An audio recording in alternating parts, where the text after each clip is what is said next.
Hello? Oh my god, are y'all here? I just remembered something else that I didn't do. Welcome in, y'all. Happy Wednesday.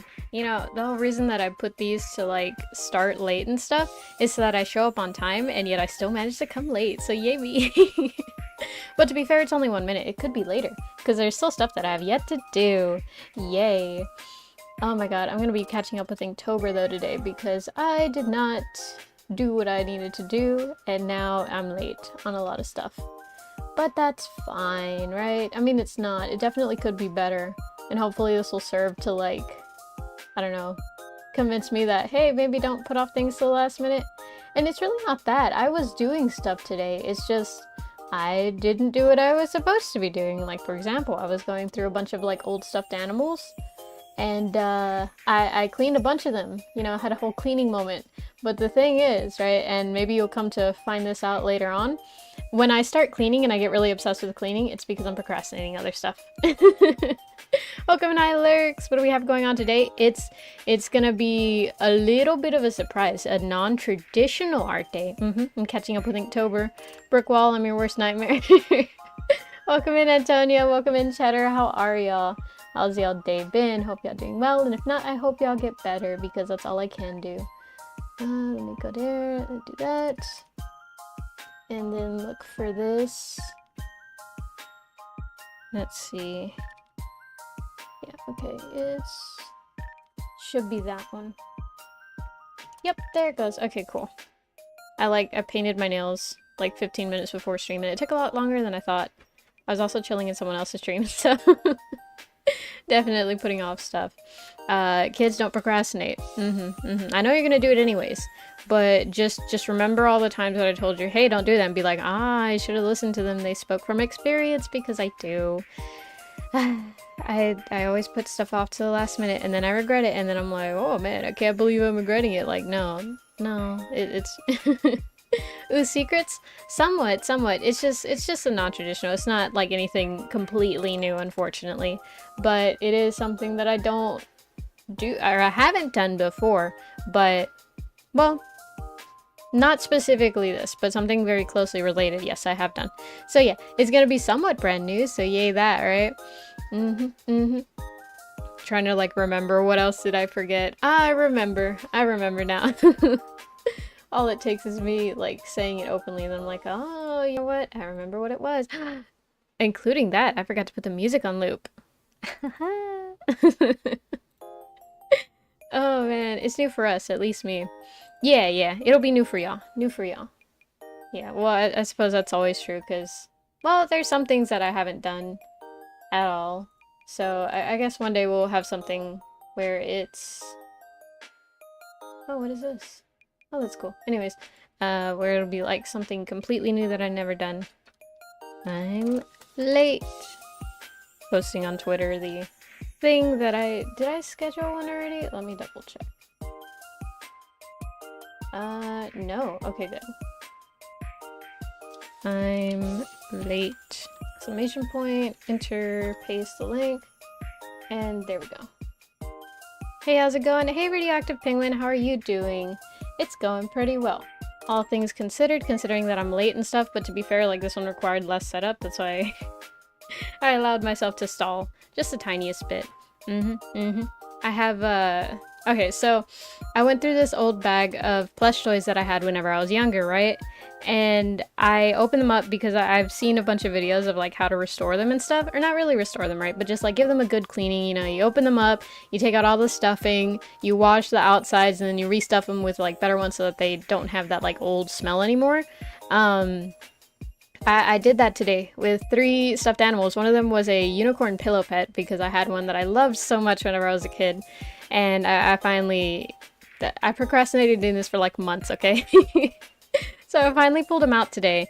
It was that one and this like old Easter bunny. It's like for some reason really realistic and I have no idea why. So I felt very uncomfortable like opening it up because I had to like push apart the I was gonna say skin, but it's not skin because it's not a real animal. It's just a stuffed animal, but I had to push apart the fur to find the seams and then like with a seam ripper open it up and stuff and then pull out all of the stuffing. And it was just like, I don't know, it felt too realistic. I didn't like it at all. I'm good, just relaxing before work. That's good.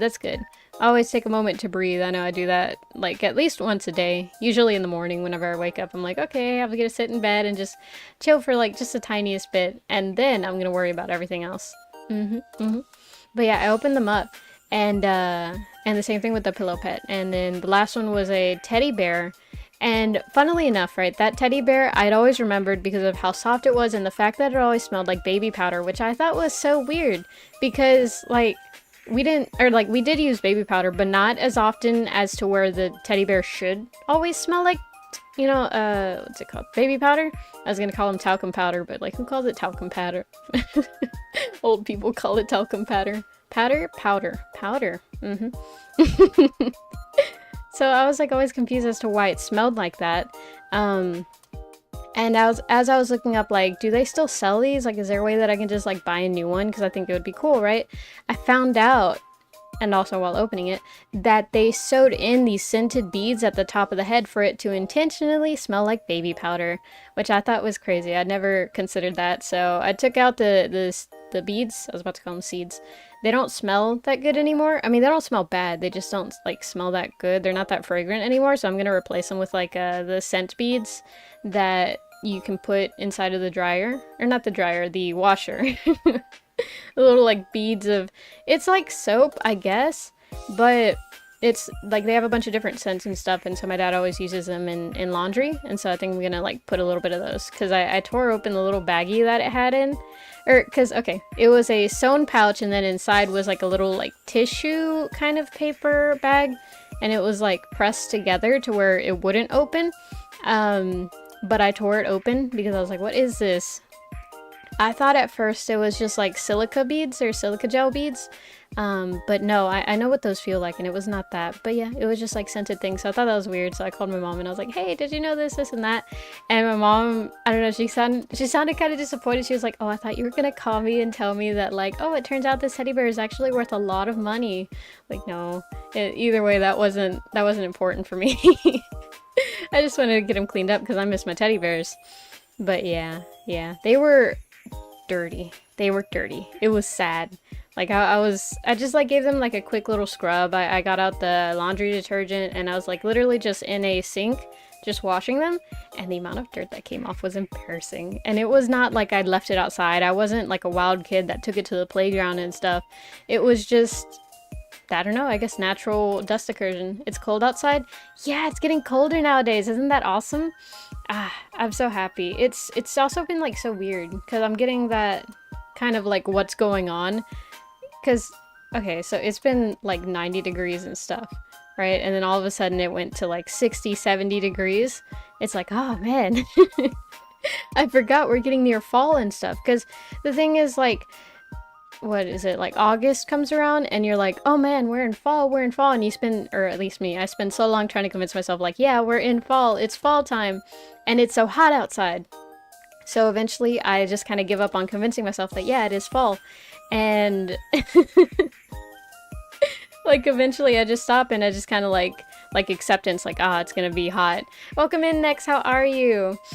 What are the odds? Just rescued a small plush bunny I found on the side of the road a couple days ago. Wash it, clean it up. He looks brand new. Yeah, that's dope. I can't wait till like I'm done, because I left him to soak for now in the sink full of like water and detergent, because I scrubbed it a bit to like get some of the gunk off and stuff, and then after that I'm gonna throw it in the washing machine. So after stream I'm gonna throw them in the washing machine, and then from there I'm gonna like hang them to dry, because I don't want them to shrink or anything, because I don't want any of them to mess up. They're too important to me. Like, those were some of the most sentimental ones. I don't know why. Well, two of them, well, the pillow pet, because like, I don't know, I really, really wanted a pillow pet when I was young, and then I got it and it was like my most prized possession, and even now I still harbor feeling towards it, so I'm just like, I need to keep that. And then the first teddy bear, I mean, I loved it so much. It was soft, it had a little rattle in it. I should have brought the rattle, that would have been funny. But like, I really want to keep that one for as long as I can. And then the Easter bunny, I just like it. It's really like cool, and it feels high quality, you know what I mean? Like, it doesn't feel the nicest, it feels like a kind of rough fur, but I like it, you know? I like it, that's it. That's all it is. But yeah, I'm so excited. Hopefully nothing messes up while I'm trying to restore it, because it's the first time that I've ever done that. I've watched plenty of videos and stuff, but I've never done it myself, so here's open, right? But yeah, with the weather, it's gotten colder and stuff, and so I just kind of accepted like it's not gonna get cold, and then it starts getting cold. Every year this happens. I accept that it's gonna be hot, and that like we're not gonna have cold winters and stuff, and then it starts getting cold immediately after that, and then it's like, oh my gosh, what's this? It's cold, and it's so weird. Like those mornings when it's cold, and it's not to the point where it's too cold to where you can't get out of bed. It's not one of those morning yets, but it's one of those morning where you get out of bed and you realize like, oh man, it is pretty cold, and you spend the entire day just like cold. Like, oh my gosh. I don't know. I really like those mornings. There's something so nostalgic about them, you know? Yeah, I'm excited. I don't have any animal plushies.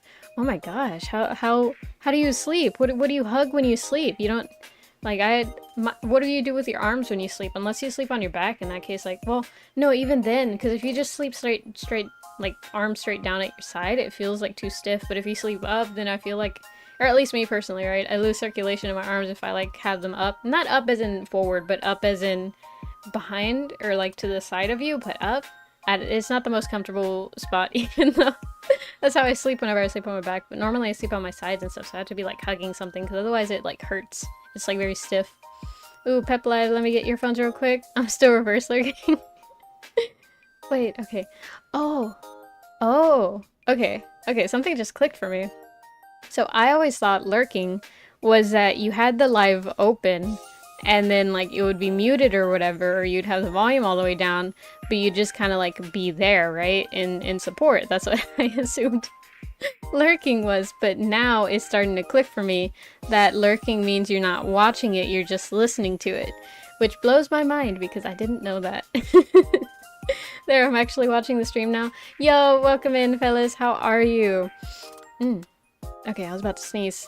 Let's hope I don't sneeze. I was sneezing a lot with oh yeah, so you missed it a little bit, but I finally got around to opening up a bag of stuffed animals to see which ones that I wanted, and I kept like 3 that were really sentimental to me, and so I was cleaning them and restoring them, and that resulted in me like opening them up, taking out all the stuffing and stuff, and washing the outer, what is it called, like outer fur of it or something. I sneezed a lot, like it was those rough sneezes. I guess there was like a lot more dust than I anticipated, and the water tells me that too, because it was like, you see those videos where they're restoring them and it's like the yellow water, the dark yellow, the orange water, and you're like, there's no way that's real. It's real. It's real.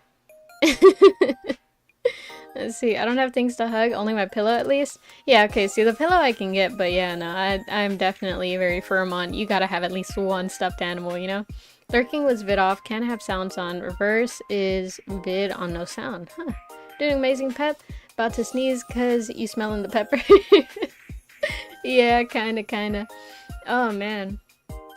Like, you know that, like, itchy nose feeling? Aside from, like, needing to sneeze, right? But just, like, I don't know. Kind of, like, congested feeling? Like that. Like, that's how I feel.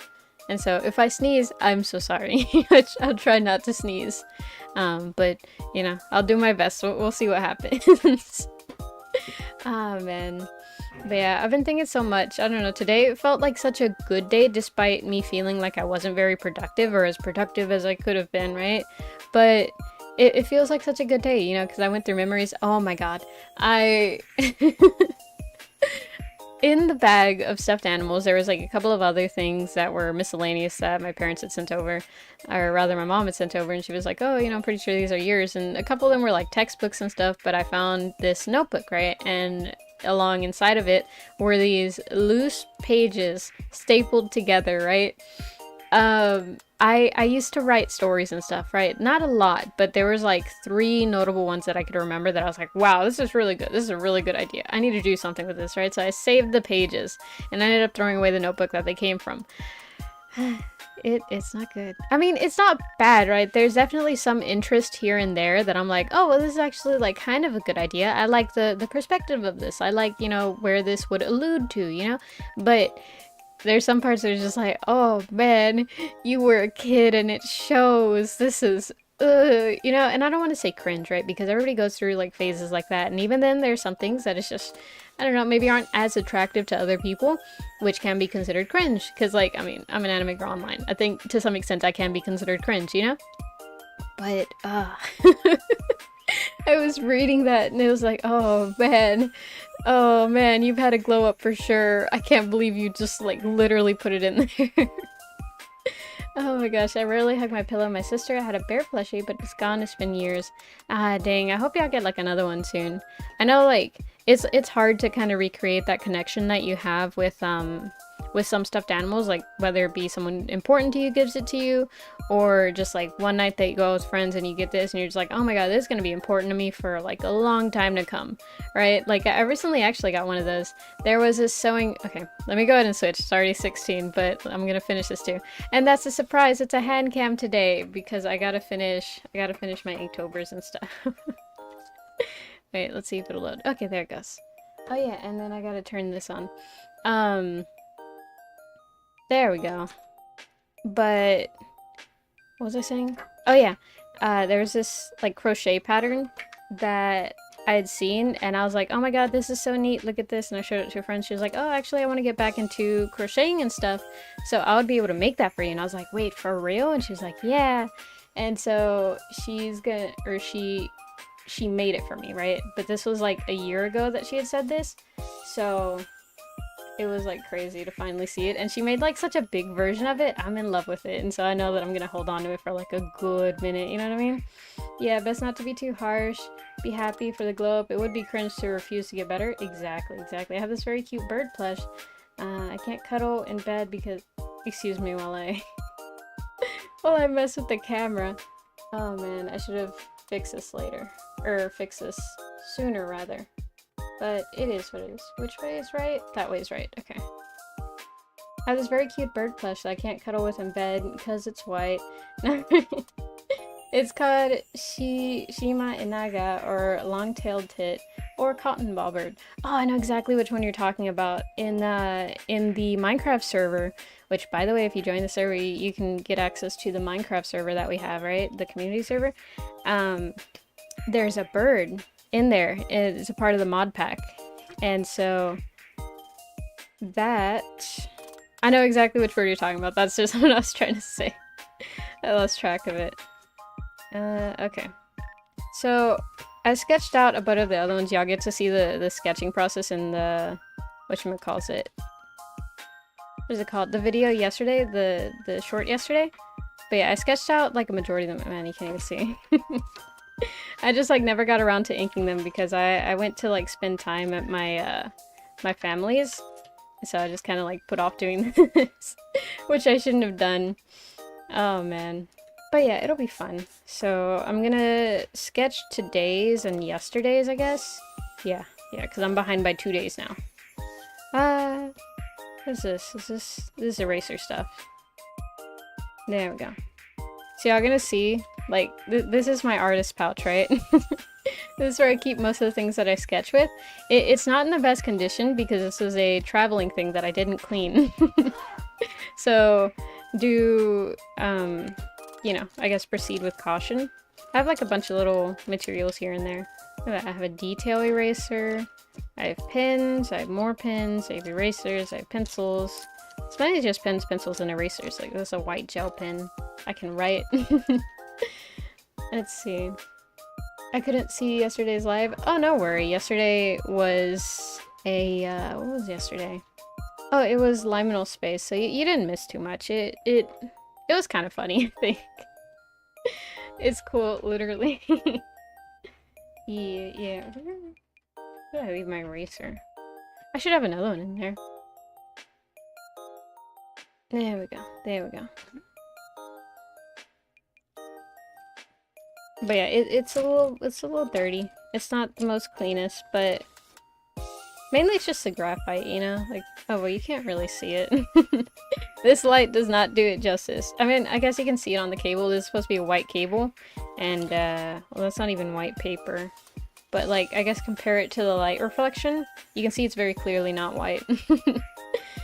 Liminal Space is just pet brain big moments. For real. Like, I'm not the best at it, but I think I'm pretty decent at it. You know, like there was a couple moments where I'm like, oh my god, that was so smart. And so after stream, right, I tried the challenge mode just to see what it would be like, right?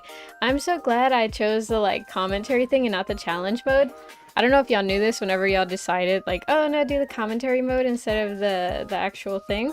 But I really saved myself there because it would have been so embarrassing if I had done the actual challenge mode because that is it's hard. It really is hard. Oh my god, it's like you go in and you only have a specific amount of grabs and a specific amount of jumps. And so it's just, it's not that great. It definitely like does a lot of thank you stuff. And I tried 2 of the challenges. I cannot pass 1. So yeah, definitely could be better. Let me look for the thing. Okay. Let's see, what's today? The 11th? Oh! Oh my god, red square. OBS is probably gonna load for y'all, sorry. Have a freaking sorry I'm late. No problem, welcome in, Godzilla. Went to the store for some snacks. Yo, nice. Did you get enough to share with the class? I'm joking. It was always so embarrassing whenever the teachers would make us do that. Or not make us do that, but they'd like joke about it. Like, oh, did you bring enough to share with the class? It's like, no. Why would I? I don't know these people like that. I barely bring snacks for my friends, so it makes you think that I brought enough for the entire class. Okay, whenever y'all shared with y'all friends, did y'all bring extra snacks to share with y'all friends? Or did y'all just like, oh, I didn't even consider that you were gonna want some. Okay, here's some. Because that's what I would do. I would just like have the amount and then just split it between all of us. Today is the 11th, so yesterday was the 10th. Yesterday was skeleton, today is yokai. So day 10... skeleton, and then day 11, so I can just flip this properly. Yo, green square. Okay, that means y'all should be hearing me now. Let me know if y'all can hear me, but welcome in, Godzilla. I don't know if you heard me the first time. I can never trust OBS when it's in red square. Did you bring some down? Oh my gosh. Let's see, day 11 is yokai. There we go. Okay, now to figure out what exactly I want to draw. I brought some extra snacks for myself. Teachers never asked me to do that, so must be nice. The amount of like embarrassment. Like, I know they were joking. They didn't actually intend for me to share with the class and stuff. And even if they did, like that's against... I think that's against... not the law, but you know, it's not something that they allow people to do because of like, well, especially now, because there's like been dangerous things. I don't know if it's real about the whole like, oh, check your Halloween candy, you know, because now it's a meme, but I don't know, there was supposedly an instance where there was stuff in the Halloween candy, so I don't know. I don't think they allow it now, but I don't know, what if people had peanut allergies, you know? What if I brought peanut M&Ms? What would happen then? Then you just never know. You're back, best friend? Need to go somewhere? Okay. I talk to you when I get out. Love your best friend, Herobrine. Okay, be safe. Let's see. I need... what pose? What pose? Let's see, I'm doing a skeleton thing. Maybe like... let's see. What should I do? Head empty, no thoughts. Oh man, I can't even like look stuff up. Oh my god, okay. Okay, I know what I'm gonna do. I'm gonna go on Pinterest. That's my favorite spot to get inspiration. If there's anything that I can like pass off to you, it's that get your inspiration from Pinterest and stuff. I was about to search up Pinterest on Pinterest. Skeleton. If I could spell that right. O-C. There we go. And then I just look at what they did. They just do people. That's it. Okay, so maybe like this, and then like that, and then hand out like this, kind of like, whoa, what's going on? Look at my hand. This is exactly what it sounds like when I sketch. Just constantly talking to myself like, wow. There we go.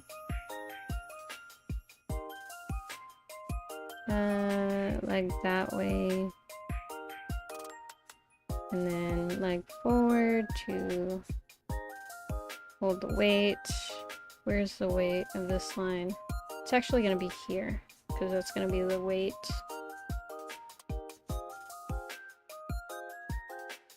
It's actually more of like a 3/4 thing here. There we go. There we go. Pep empty, no thonk. Exactly, exactly. Everyone wants to, yeah, but in general I don't eat strangers' food. Yeah, exactly, exactly. You want to draw every day or just 13 days? Somehow made sense in my head. Yeah, no, it's gonna be ideally every day of the month. There's been some like, oh, I forgot to draw. Like, I forgot to draw these past couple days. But ideally, I will draw every day of the month. Pep mine empty, she has reached inner peace. Oh my god, it's crazy. Sometimes I just like, not like in a rude way, like, oh man, I'm so annoying. But sometimes I just like cannot shut up. Like too much energy, I must talk, you know? And sometimes I like am so quiet. I'm so ridiculously quiet. You know, the amount of times that I've gotten this this response or something where it's like, oh man, I was about to say my real name. Oh man, you need to shut up, you're too loud, right? Because they're like, oh, it's a joke because haha, you're so quiet, but we're saying like you're so loud and that's so funny, right? It's not funny. It's never been funny. But they always insist that it's funny, so I'm like, oh, haha, yeah, that's totally the first time that I've heard that. Oh, man. It's just, I'm a very quiet person by nature. But that doesn't mean that I don't have things to say. I do. I just rarely get a chance to say them. Okay, let's do, like, partially skeleton places. So... let's do that. Bit of like a wonders. Ooh! Wow, look at that. I fucked up the eye right there. That's okay. You know, I went to the grocery store today. This is a bunch of like random thoughts in my head. But I went to the grocery store today and they were having like this clearance sale on school supplies. So, you know those red pencils? Where like they call them like correction pencils or something, and they're basically just colored pencils, but they have an eraser and you use them to like grade each other's work and stuff, which like I miss those days when I graded other people's papers. Not really just grading, just like, I don't know, there's something so nostalgic about it, you know? And so I got those for like 15 cents, which is like cheap, you know, that's ridiculously cheap. Like, I can't remember the last time I bought something for like a couple of cents other than a bubble gum maybe, or like the same thing to school supplies clearance where it's like a pack of crayons for 25 cents, right? But 15 cents, like that is dirt cheap, you know? It was great. That, and I bought 2 bottles of glue because the other day, or not the other day, actually a couple weeks ago now, my friends came over and we were doing this like 3D puzzle thing. I realized I don't have any regular like school glue. I just have like Mod Podge and these weird aerosol glues, because apparently that's a thing that people sell. Okay, we'll do... I probably need to look up a skeleton. Oh, sweet. There's actually a skeleton right here. Holy shit. Okay. Y'all can't see it because I'm scared that someone will text me and then it'll be like, look! People that I know, you know? But ideally we would avoid that. So... man, y'all can barely see. There's... the only other option would be to get y'all closer. Okay, y'all gonna... ready to go down under. I keep screwing the wrong one. It's okay. I would zoom in, but that's not a feature that it has on the webcam app that I use. There we go, now y'all can see better. For a pack of red pens? Damn. No, it wasn't a pack of red pens, it was 2 red correction pencils. Very important. If I if I say, yeah, it was just red pens, the FBI will pull up to my door and be like, how dare you steal? It's a federal crime. Taking school supplies for cheaper than they should be. Your tax lawyer will be hearing of this. If I had a tax lawyer, then they'd realize that I didn't have a tax lawyer and they'd be like, oh, buddy, are you in trouble? And then the IRS would come. And then y'all never hear from me again. Oh my gosh. There we go. I love going through school supplies aisles. Especially, no, besides the toy aisle. Oh, I felt that. I love me the good toys aisle. And like, okay, this is gonna sound kind of dumb, right? But I like going through the toddler section. Because, like, they have a bunch of lights and stuff, and some of the stuff is cool. Some of it is just, like, lame, right? But some of it is, like, genuinely like, oh, shit. I wish I had this whenever I was growing up. Some of it is lame, though. Like, the like, cell phones and stuff are like, oh, look, it's like an iPad. But no, some of them, it's just, like, these little, I don't know, there's so many moving parts to it, you know? And I like that. So I like watching those and stuff, and it just, like, it annoys my friends a lot. Not really annoys them, right? But I'll like set something off and I'll be like hee hee hee, and then we'll like run away because that's totally a criminal activity to do. Everyone knows setting off baby toys and then running away is like the worst offense you can do. And so I like doing it to mess with my friends. Let's see, I hate to go, but I gotta head to work soon. I'll try and stop back in if I can. No problem. Be safe, radioactive penguin. I would say have a good time, but I don't know how you feel about your job. But yeah, be safe, be safe. We would bail you out of tax jail. Yo, bet. I'm gonna hold that against you in the court of law. It's that type of anything you say can and will be held against you in the court of law. Oh my gosh. 1, 2, 3, 4, 5. Okay, let's see. The thumb would be here, the pinky would be here, and then these would be index fingers. Can you tell that I never took anatomy? Is it obvious yet? Oh man. Okay. And then we'll do this going into flesh. We'll do a nice little like rib cage type deal here. Right there, right there. Bap, bap, bap. There we go. There we go. Hi, Emu! How are you? I just finished break in 2. Yo, how was it? Did you like it? Pet the horrible criminal. Ding dog runs. Honestly, yeah, I know. I have like an incredibly, what's it called? Like fruitful? No, like, I don't know, just a very, very lengthy crime record. Y'all wouldn't believe it. I do stuff like starting food fights. Yeah, you know, I legitimately do have a, well, I don't, I was gonna say on my record, but I don't think that it actually stuck on my record. I had like detention. I got suspended for a little bit because of that. I started a food fight. Allegedly, okay? I didn't start it. It started with another kid thinking it was a good idea to throw food at me, like I wasn't raised to throw food back, you know? So, it wasn't really my fault, you know, despite what the judges said. It wasn't an actual, like, we didn't go to court, but the counselors were like, oh, well, you shouldn't have thrown it back. It's like, well, he shouldn't have thrown it at me. But, you know, of course, they didn't take my side, so I had to serve my time for no reason, because they're so mean. Yeah, sucks. Justice for Paprika. I'm sorry I was busy a lot of, so I missed all of your strange. No worries. Good. How are you? It was really good. Yo, that's good. And I'm pretty good. How are you? Wait, I think I already said that. But yeah, you know, days are slow, but it means nice. Went to say streams lately? No worries. I already have the badge. I got the secret ending. Wait, there's an ending to that? Oh my gosh, my first video I watched from your channel was you about complaining YouTube disabling your comments because of your hands. Wait, what? My first video I watched from your channel was you complaining about YouTube disabling your comments because of your hands.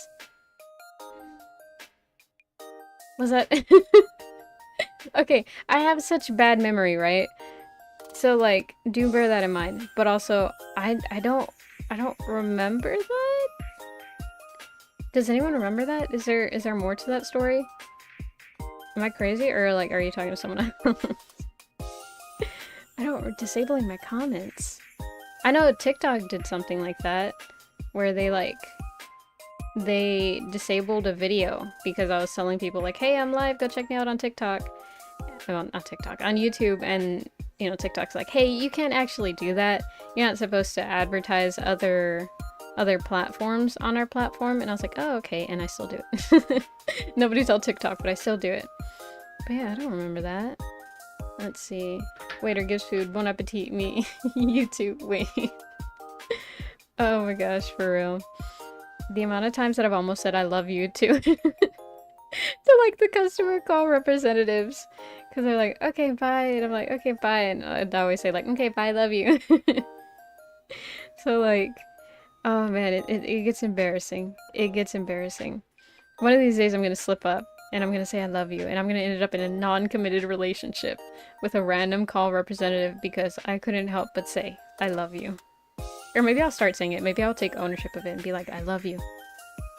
You understand? I mean that to the fullest extent. I am in love with you. And they'll be like, ma'am, this is a scam caller. Please leave me alone. Oh my god, my stupid slow internet?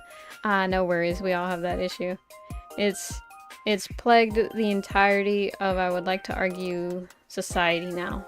The amount of times that I've had to nearly fist fight my internet provider, but actually not really, because for the most part they're usually like decent. Well, not really on customer calls, just in general of providing.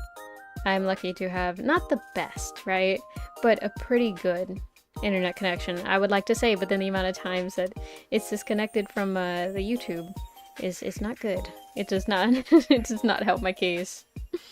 Oh my gosh. Maybe it's what they needed. You fix a life? For real, for real. Oh, I was about to tell a story that is not mine to tell.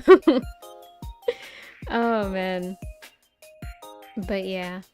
Nah, yeah.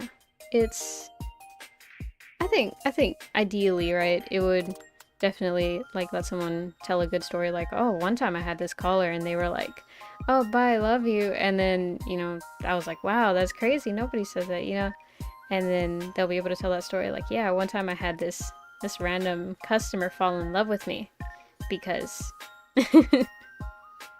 I just got flashbacks. Oh my god. Melting with vampires in verbal hugs. Pee pee poo poo. Welcome in, Yurkun. How are you? Oh man. I had a... Okay, so I had flashbacks to, not this story, but something that happened, right? And this was years ago. But I got this call from a scam likely number, right? And I had been watching those videos where it's like, oh, you know, I scammed this scammer, right? And so I was like, oh my god, it'll be fun to like mess with them for a little bit, right? Because this is before the whole AI voice stuff and like, oh, they can steal your voice, because now I'm too afraid to answer the phone. But they were like, they called and they were like, hi, you know, I'm calling about your medical insurance bills and blah blah blah, and here's the thing, I don't have medical insurance bills. I was at the age where, you know, I could not be put in debt because I was not old enough to be put under any type of legal thing unless I maybe killed someone. But yeah, I was like, yeah, no, I don't have that. And so I stayed on the phone, I listened to them, and I was like half asleep, right? Because they called me on a weekend, and I sleep in on the weekends. So they were like, oh yeah, you know, I'm calling about this and that and this and that, this and that. And I was like, yes. And they were like, so yes, you would like to start a payment plan? And I was like, yes. And they were like, oh, okay, how would you like to do this? Like, do you want to give me your banking information or something like that? I don't know, they were trying to set up some stuff, and I was like, no. And they were like, no what? And I'm like, yes. And they're like, what? Like, I just kept saying no and yes. And eventually it got to like, I forgot how it got to that point, but they were like, oh, are you single? And I was like, no. And they were like, oh, you're not? And I'm like, no, I'm married. And that was like the first thing that they said. And they were like, oh my god, I'm in love with you or something like that. And like, it was so weird, because like, why would they say that to you, you know? Like, I want to mess with people, but I don't want to mess with people that much. Or maybe they had the same experience that I had, that they were like, oh my god, what if I just start saying I love you to my customers, despite me trying to scam them? And then they just decided to own it. Maybe it was that. Maybe I've misunderstood all this time. Oh man. Oh, I hate drawing hands, god damn it. Okay, do this. Okay, let's pull one of these numbers so that I don't have to draw as much. One of the like, ooh, look, there's hands, but actually I didn't draw it. Actually, that I'm looking at it, this perspective is wrong. Oh, I hate this part. I hate Okay, it's okay. It's fine. It's totally okay. I absolutely know how to draw a skeleton. Mm-hmm, mm-hmm. I'm actually the one who invented anatomy. So it's horrible when people fall for it, but hilarious when you don't. I know, right? Like, it's just sad, kind of. Man, the amount of times that I've gotten calls where it's like, oh, we're calling about your student loan debt. And here's the thing, I don't have student loan debt. That's something that I'm very proud of, right? And so they're like, oh, we want to set up a payment plan and like this and that, and, because of this, you may qualify for a grant and stuff. And I'm like, oh, that's so neat, right? But I don't have loans. I don't have it, and I don't plan on getting any. So whatever you're selling, I don't want it. And so it's crazy. They've especially resorted, and I'm kind of sad, they've resorted to those like robot callers where it's like, hi, this is Tracy. I'm calling about this loan forgiveness program that you or someone you know may qualify, right? It's stuff like that. And it's like, it takes the fun out of it, because then when you say, Tracy, how long has it been? It's been a while since I heard from you. The last time I heard about you was whenever, like, I went to your wedding and stuff. How's the family? They don't react, because it's a robot. They don't react anymore. But, back in the day, you used to be able to be like, Tracy, how's it been? It's been a while since I've heard from you in college and stuff. Now, of course, they know it's not real, right? Because that's not their actual names and stuff. But still, at least you could get some type of reaction or something. But now it's just lame. It's not even worth it anymore. They've taken all the fun out of it. And I'll never, like, be more sad than realizing that we'll never get that back. We played with it too much, and now they're upset, even though we are still the ones that should be upset. OBS is connecting. OBS is reconnecting. I didn't even notice there was a red square. Oh man, it disconnected and reconnected. That's when you know it's bad. There we go. Are we back? I just figured out a way to glitch my avatar so bad it's funny. Yo, that's dope. 3, 4, 5. An avatar in what? In what game? Let's see. I would like to say, like, it's really fun whenever you're able to find ways to glitch out of the world and stuff, but honestly, I don't come across it that often. I'm not especially known for breaking games, because whenever I get too lost and I'm like, okay, what was the intention right here? Where did the game want me to go? And usually I'm able to navigate back on track. Occasionally I'll break it because of like certain mechanics and stuff that I fiddle with a little too much. But yeah. Have you seen these channels that fool scammers for a living? It's great. Yeah, that one guy who's like an engineer and he makes like the anti package thief or something like that. Oh my god, I love that. Like it sounds so fun, and so here's a funny thing, right? So I was gonna say, it feels a lot like being an FBI agent, like you gotta track people, and then you get to like see all their stuff and stuff, but you can't just like reveal it because that's illegal, and this and that, but they're stealing, and so it feels kind of like, I don't know, not FBI work, but man, this hand is really like upsetting me. But like secret agent stuff, there was, how can I say this? I want to say this, but I don't know if I can. But there was this time that I worked for this like recruiting agency, right? And it was for, so basically you would have these companies and they'd have a bunch of job openings that they couldn't fill, right? And so then they'd give us a call and they'd hire us to find people to fill the jobs. And then from there we would go and we would find the people to work for them, right? But how we got in contact with those people was, we had these these salespeople, right, who would go onto job sites. Now here's the thing, it's kind of like scam callers, except we weren't, or at least that I know of, right? We weren't exactly doing a scam. Not exactly, we weren't doing a scam, right? But they would get onto the site and essentially trespass. So they would drive in along with like other like actual people that work there, and they would be there on the property unauthorized, and they'd be like, oh, can I talk to a manager and stuff? And then from there they would talk to the manager and be like, hi, so I work with so and so, are you by chance having any staffing issues to where you need to fill roles but you don't have the people or the personnel to like dedicate to that and stuff? And they'd be like, oh yeah, actually we're trying to fill this position, or oh yeah, we need forklift drivers, we need warehouse workers, stuff like that. They would tell us that, and they'd be like, oh well, actually, we specialize in that, with like a, they'd give their whole like sales pitch of, oh, we're actually really well known throughout the business and blah blah blah, and they would do that.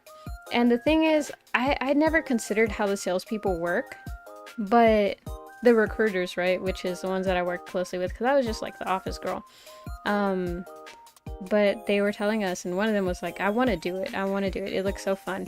And so they were telling me like, yeah, they just drive into the work sites and stuff, and they just like go in and they talk with all those managers and stuff, and like sometimes they get they get escorted off the property by security and stuff, because we're not supposed to be there. It's like kind of illegal and stuff, and so it's very crazy. Not illegal, right? But it's definitely not like, oh, it's perfectly within my rights to be here, It's not public property. Oh, it was a word, payback, that was censored. Oh, you mean Mark Rober? He's amazing. Yes! Also, Scammer, Payback, Kit Boga, Diver, and Renoa Poison. They're so good. Ah, gotcha. But yeah, honestly, the sales... Okay, so it's kind of like one of those moments that the company was like, oh man, this person has it easier, right? Because the salespeople were like, oh, the recruiters have it easy because they just have to like work with the people and get them to fill out all the paperwork and stuff. But if you worked any customer service job, you know that working with people is never an easy job. So they had their own issues and stuff, right? If anything, I had it the easiest, I want to say. Like, I was never at any point like, oh man, y'all don't know the hardships that I go through. No. I understood that I had an easy job, and that's why I liked it. The only reason that I left was because there were moments where they were like, oh, she has an easy job, so we're gonna make it harder. And the pay that they were paying me did not match the intensity that they wanted the work to be output at. So I was like, no, I'm gonna have to leave before y'all start expecting me to be Superwoman when y'all are paying me for not being Superwoman. So, yeah. Oh man. Where is this? This one has 2 straps. I could do a leg. I could do a leg thing. Let's see. Okay. We'll do this. And this part will be a bone. Boop. Boop. How does this look? So it actually has 2 bones. Did you know there are 2 bones in your leg? Because I didn't. Right there. Oh yeah, but the salespeople, they spent the entire day out. And the thing is, like, since they are paid... Ooh, that's scary. Since they're paid on commission, it's kind of, I would argue, worse. Because it depends on how effective they are at their job. So either you're really good, or, you're doing your best, or you suck at it. And when you suck at it, I mean, that's your livelihood. So it's almost scarier, I want to say. But yeah, I had the easiest job there. Oh man. So I tried to stay out of everybody's way. There we go. Retail is such a learning experience, for real. You made the VTuber yourself? It's so good. Yeah, I did. Thank you for that. Welcome into us. How are you? Dude, if the bosses get away with it, they will push stuff onto you? Yeah. Yeah, it's not guaranteed pay. Yeah, that's the only thing about commission. That's the scary part. That's why like I'm never sure about like sales. Well, regardless of that, I think to be a salesperson, you gotta be very charismatic. And I am not that charismatic. I mean, I can be, but I don't know. It's not a reliable skill that I have, so that's why I'm like, I don't want to go into sales.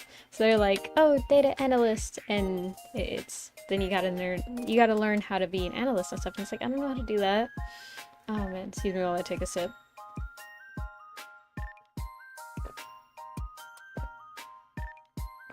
Said the VTuber. Listen, I'm charismatic, but it's like, it depends, right here, I'm kind of like, I'm gonna say this, and okay, let me say this, right? It's like, playing in the home field versus playing in the away field, right? And I'm saying this, and I know nothing about sports, right? All I know is that they're like, oh, 2 points for the home team, 5 points for the away team, the visitors, and 7 points for Griffin Puff, right? Oh man. But like, whenever I know what I'm talking about, or like I know that I can be like, oh, well, at least that I know of, that I heard of like this way, right? Then it's not as scary, right? But if I'm in an environment where I don't really know what I'm talking about, or like I'm not an expert in it, and it takes a lot for me to be an expert, you know, it takes a lot for me to be confident about what I say. Then suddenly I'm less like, oh, you know, like, yeah, this, yeah, that, because in a professional environment where your career is on the line, it's like, I'm less enticed to be as charismatic because it's like, I don't want to say the wrong thing or look like an idiot in front of my boss, right? And like, what if they're like, oh, you don't know this is a basic thing for this, like, I'm firing you on the spot, it is unsafe for you to work here without knowing that. Like, that's why I'm like, I'm gonna tiptoe around this. It's already day 11? Oh my gosh. Yeah, it is. I'm behind. I need to ink everything. So ideally, I will ink everything before the stream is over, which I think should be achievable. I'm going with like very simple things. I'm not going like too, whoa, look, a background and this and that and this and that. No. Very simple, very simple. Yokai. Oh, okay. This one might be a little bit funny, right? So, okay. There's a story to this one, right? So, at one point, I went to a convention with a friend of mine, right? And we went to, upon my request, we went to this seminar or this like talk where this person was giving like the history of yokais and stuff, right? And so he had this like presentation or whatever, and there was one called the Bean Washer. And basically what it was is that it was this kind of urban legend, if you will, that if you heard the sound of beans and water, like being washed and stuff, that you shouldn't go by there because I think either like they would throw beans at you or they would throw you in the river. I forget. But I'm pretty sure it was they would throw you in the river and stuff, which, you know, normally you don't want to do.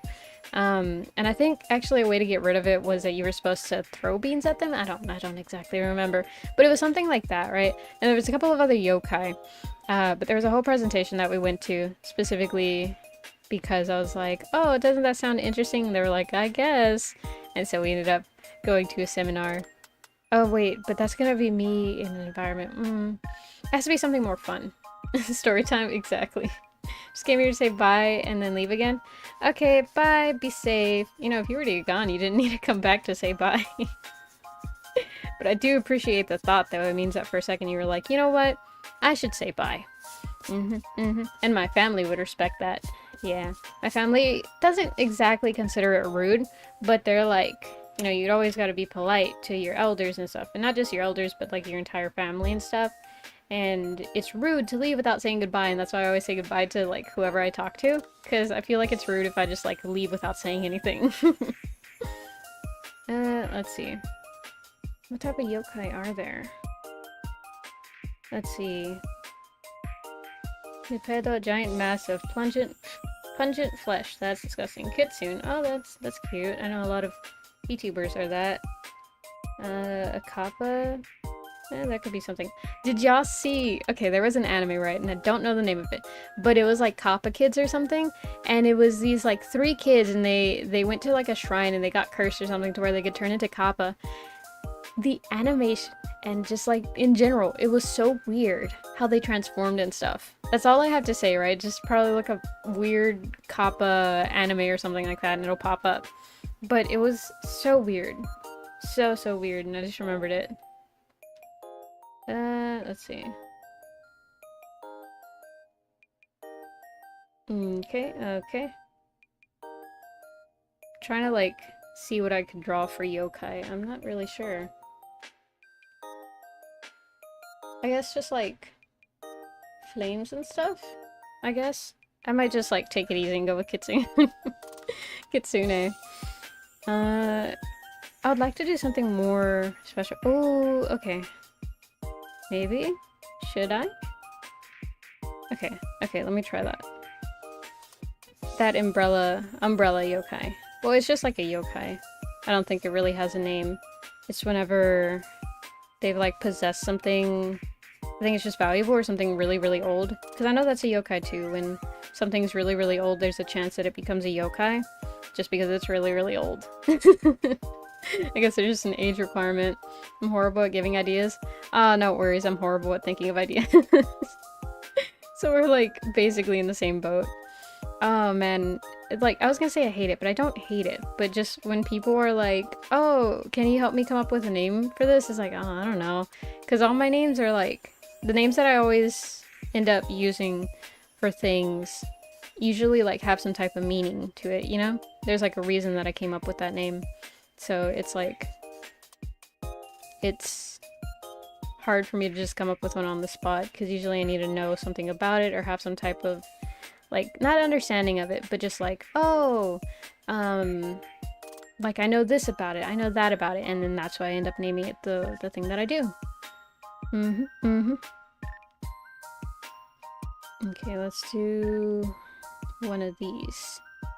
It's very hard to describe, right? Because I don't know exactly how to say it, but like one of those like rar, I guess, type of deals, that type of pose. And then I want to do like the umbrella thing right next to it because the picture that I'm looking at and stuff, it's like the same pose.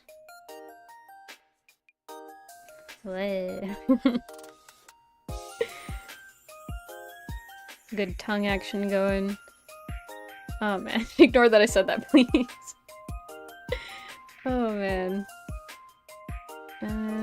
Right there. And then right there. Speaking of tongue action, has anyone watched Why Women Kill? It's this TV show. I don't know who it's written by, but I watched it like a while back, and the entire reason that I went to go visit my mom earlier this week, is it earlier this week? Or last week, I guess, was because they had wanted to see the show, and I was like, don't worry, I got you. And so I showed them the show, right? Because I'd seen it on TikTok in clips and stuff. And so they were like, oh man, we really want to watch it. And so I was able to show it to them. And they really liked it, which made me happy. But excuse me while I get extremely silent. But it's like not a PG-13 show. Well, it is, technically. But it's not something that I would recommend watching around your parents. But it's a really good show if you like plot twists and stuff. Or not really plot twists, just like the build up.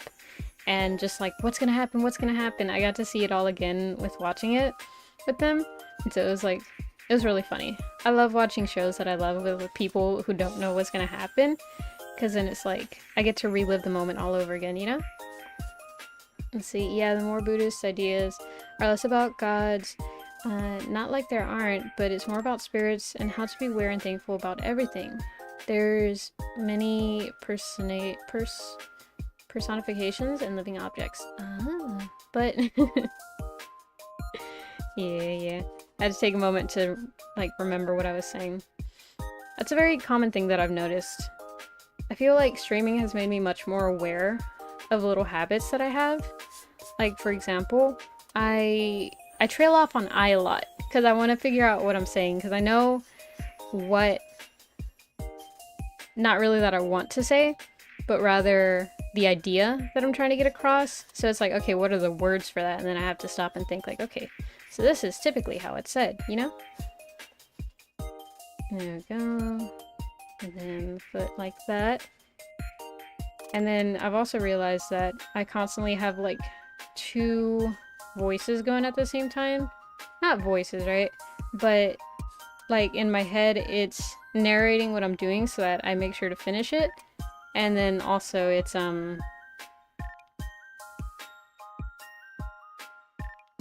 constantly forgetting what I'm saying probably. Oh man, I hate it when I'm watching new anime series and someone gives spoilers if it ends.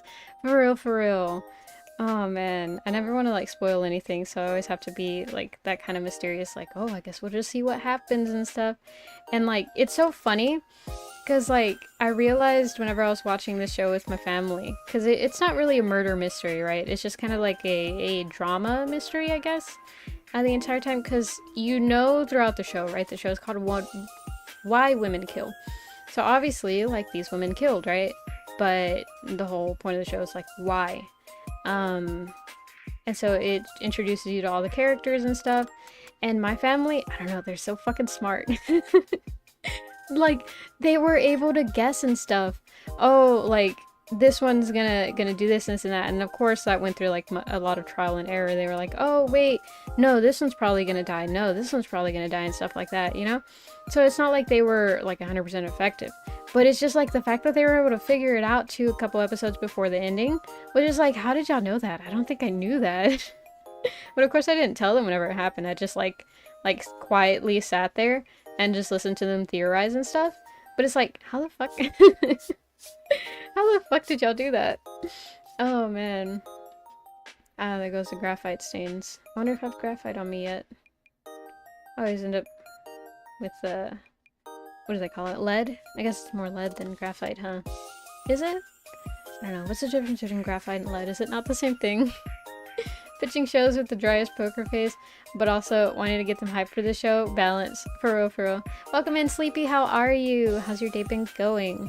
Have you by chance seen Why Women Kill? And if not, I highly suggest you watch it, unless unless you are under I don't know, it's a show you don't want to watch in front of your parents, so yeah. And maybe you don't want to watch if you're too young, so yeah. Do be warned. Do be warned. It's not the nicest show. But it is a good show. Very entertaining. Maybe, yeah, more of an angle on that one. I like that asymmetry? Asymmetrical stuff. Just saying bye because I have to go. Bye, guys. Bye, Chudas. Be safe. Enjoy the rest of your day. Drink your milk, eat your vegetables. Don't talk to strangers. Your like shine your best judgment. Show don't want to watch in front of your parents, but you watch it with the fam. Okay, listen. My family is like a little bit different. Not really different, but more so like we've all gotten to the age where it's like we're like, okay, you know, like we know this is a part of life, and so it's not as big of a deal, right? And there was like a couple of moments where my mom was like, I can't believe you wanted your siblings to watch this with us. And it's like, well, I mean, and I didn't say this, right? I just kind of like, well, you know how they are. But like they've seen worse. We share BL recommendations with each other. Like, I know for a fact they've seen worse, but I don't want to say that to my mom. So it's just like, well, I'm sure at school they've seen worse, you know, because we all grew up from those times, both my mom's generation and me, where you got to know things through people at school, you know, social osmosis. So it wasn't as big of a deal as it probably should have felt like. There we go. And let me have one eye like that. Another eye like this. You know, if I'm doing that, doesn't that mean that, like, if I'm implying that, like, I'm yokai too with this piece, doesn't that mean that I'm really old? Well, again, then again, that was canon. I'm from the 1900s. I'm so old, so it's probably not that big of a deal. Like that. And then let's get some tongue action too. Man, that is not a word that I want to continue to say. Is it a word or is it a phrase? I guess it's a phrase, huh? There we go. Okay. Now the thing that I'm always supposed to do. I really don't like the way that one came out. There we go. Oh, I see social and early internet. Exactly. What's the pep idea for this Inktober again? So this one is actually from Stargazer's VTuber group. It's this like dress up Inktober. And so I'm doing all the days. This one is yokai. And so this is going along with the yokai from like, oh, you're an old object. Get possessed. Oh man. Actually, okay, now that I'm thinking about it, right, because someone mentioned earlier, Duzitz earlier mentioned that it was like a Buddhist thinking to, you know, get you to appreciate everything around you and stuff, right? There was this book, right, and I don't remember what it's called, but it was this, like, literally children's book, and it wasn't a novel, because it wasn't that long, but it was about this girl who, like, I don't know, didn't take care of her things. And so one day they literally just like got up and left. And then she was like, oh my god. And eventually, like, it got to the point that like her bed and her house left, right? They just like left her toothbrush too. I think the only thing that stayed was like her teddy bear, I want to say. That, or it was like, I don't know, some like really small things stayed. And they were like, well, you need to treat us better. You need to like be thankful about us. And I wonder if that like, I wonder if the author of that like was Buddhist. Like, I don't know, because it reminded me of that whenever you mentioned that. So now I'm like, oh, I wonder if that was related or inversely, or was it just like one of those, oh, we had the same idea, but I created a religion out of it and you wrote a book about it, which, you know, both cool things to do. Oh man, your secret's safe with us and whoever clips us out of context in our future. For real, for real. Let's hope. Well, I was gonna say let's hope it never gets clipped, but let's hope it never gets clipped out of context where they're like, look at this VTuber saying that. Oh, they're horrible, horrible part of our society, guys. Nobody support them. Let's all hope they just laugh with us in the future. There we go. Shinto is the name of the ideology, I think. But yeah, that idea is that you bring about karma and how you respect and disrespect everything. Ah. Huh. Oh wait, is that like Shintoism? Is that the same thing or is that a different thing? There we go. Man, I'm not looking forward to inking that. Because like none of the lines are really like that. Sure. You know what I mean? Like you can tell that I'm just like, oh, maybe this goes here, maybe this goes there. There we go. Pep Yokai, did you ever know of an anime called Nurahyon? No, I don't, but you know what I can do? I can Google that really quick. Wow, okay. I googled it and it's just a Japanese yokai. Wait, okay. I'm seeing an anime. And there's a protagonist. Is that the name of the protagonist or is he part of the... Let's see. Nura, Rise of the Yokai Clan. Oh, Nura, Rise of the Yokai. Okay, I didn't see that colon. Or is it semicolon? I don't know. It looks interesting. What's it about? Okay, don't get distracted. I was about to pull up the My Anime list of it. Be like, alright, let's figure this out. That does look interesting though. It's on Shonen Jump, so it's probably like pretty good if it got serialized by Shonen Jump. There we go. I feel like Shonen Jump is like a really big company. I would argue they're like the Disney of anime. Cause they have like such a strong grasp on it. Like they are to the anime industry what Disney is to animated Western movies, you know? Well, children animated Western movies. It's the legend of the Yokai Clan based on an anime on a broad lore of it. Oh, so it's like almost kind of just a little bit historically based. That is neat. Love me a good, oh, let's take this this one legend or this one thing of myth and then let's make it into an anime and stuff for new generations to like and stuff. And so technically you could have like a conversation of like this like old grandma and then this like mom and then this child and they're like, oh my god, I love this ancient fictional historical figure, and they're like, oh my god, I love that legend too, sweetheart. And little do they know they're not talking about the same thing at all. There we go. Let's do... There we go. There we go. I think that's decent. And then like that. Very, very floopy hair in this one. It should be shorter. I might be mixing a lot of things, but more or less they are similar. Many Japanese stories, including Journey to the West. Oh, I love that one, which almost every anime is based off of, and Miyazaki's stories are based on this. Oh. You abuse about something without giving back, and then the imbalance brings chaos. Huh. I did not know that.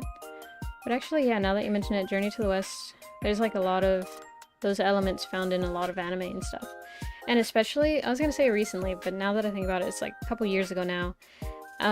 There was a lot of like 3D animated movies that I would argue were close to a retelling of Journey to the West and stuff, but none of them were inherently with the main character. Well, actually, no. They were just like, well, I was gonna say stories with the side characters of Journey to the West, but Journey to the West, I would argue, is more of like a side character story moment. Is it? Because, like, I know a lot of the characters that come out on there that aren't just like the Monkey King and Tripitaka and all that, like, well, I guess I'll put the other sandal because it would be weird if I just like put shoes on it. I'd be like, look, I have one shoe and the other shoe is nowhere to be found. Um, but no, I guess it's just a crossover event right there.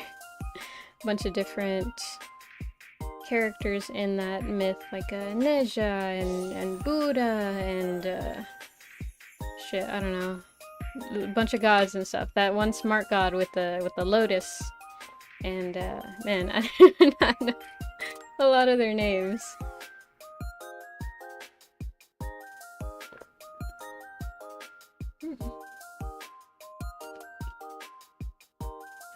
Trying to drink water and I almost choked. But it's fine, I'm okay.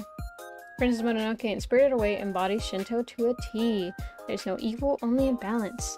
Ah, that is true, huh? Because, like, at first, it's kind of like, oh no, the dark, what is it, the dark spirit or whatever in the cloak is the bad guy and he's, like, rotting everything. But actually, he just needed a bath. Was that the same guy? I don't know, I think it was.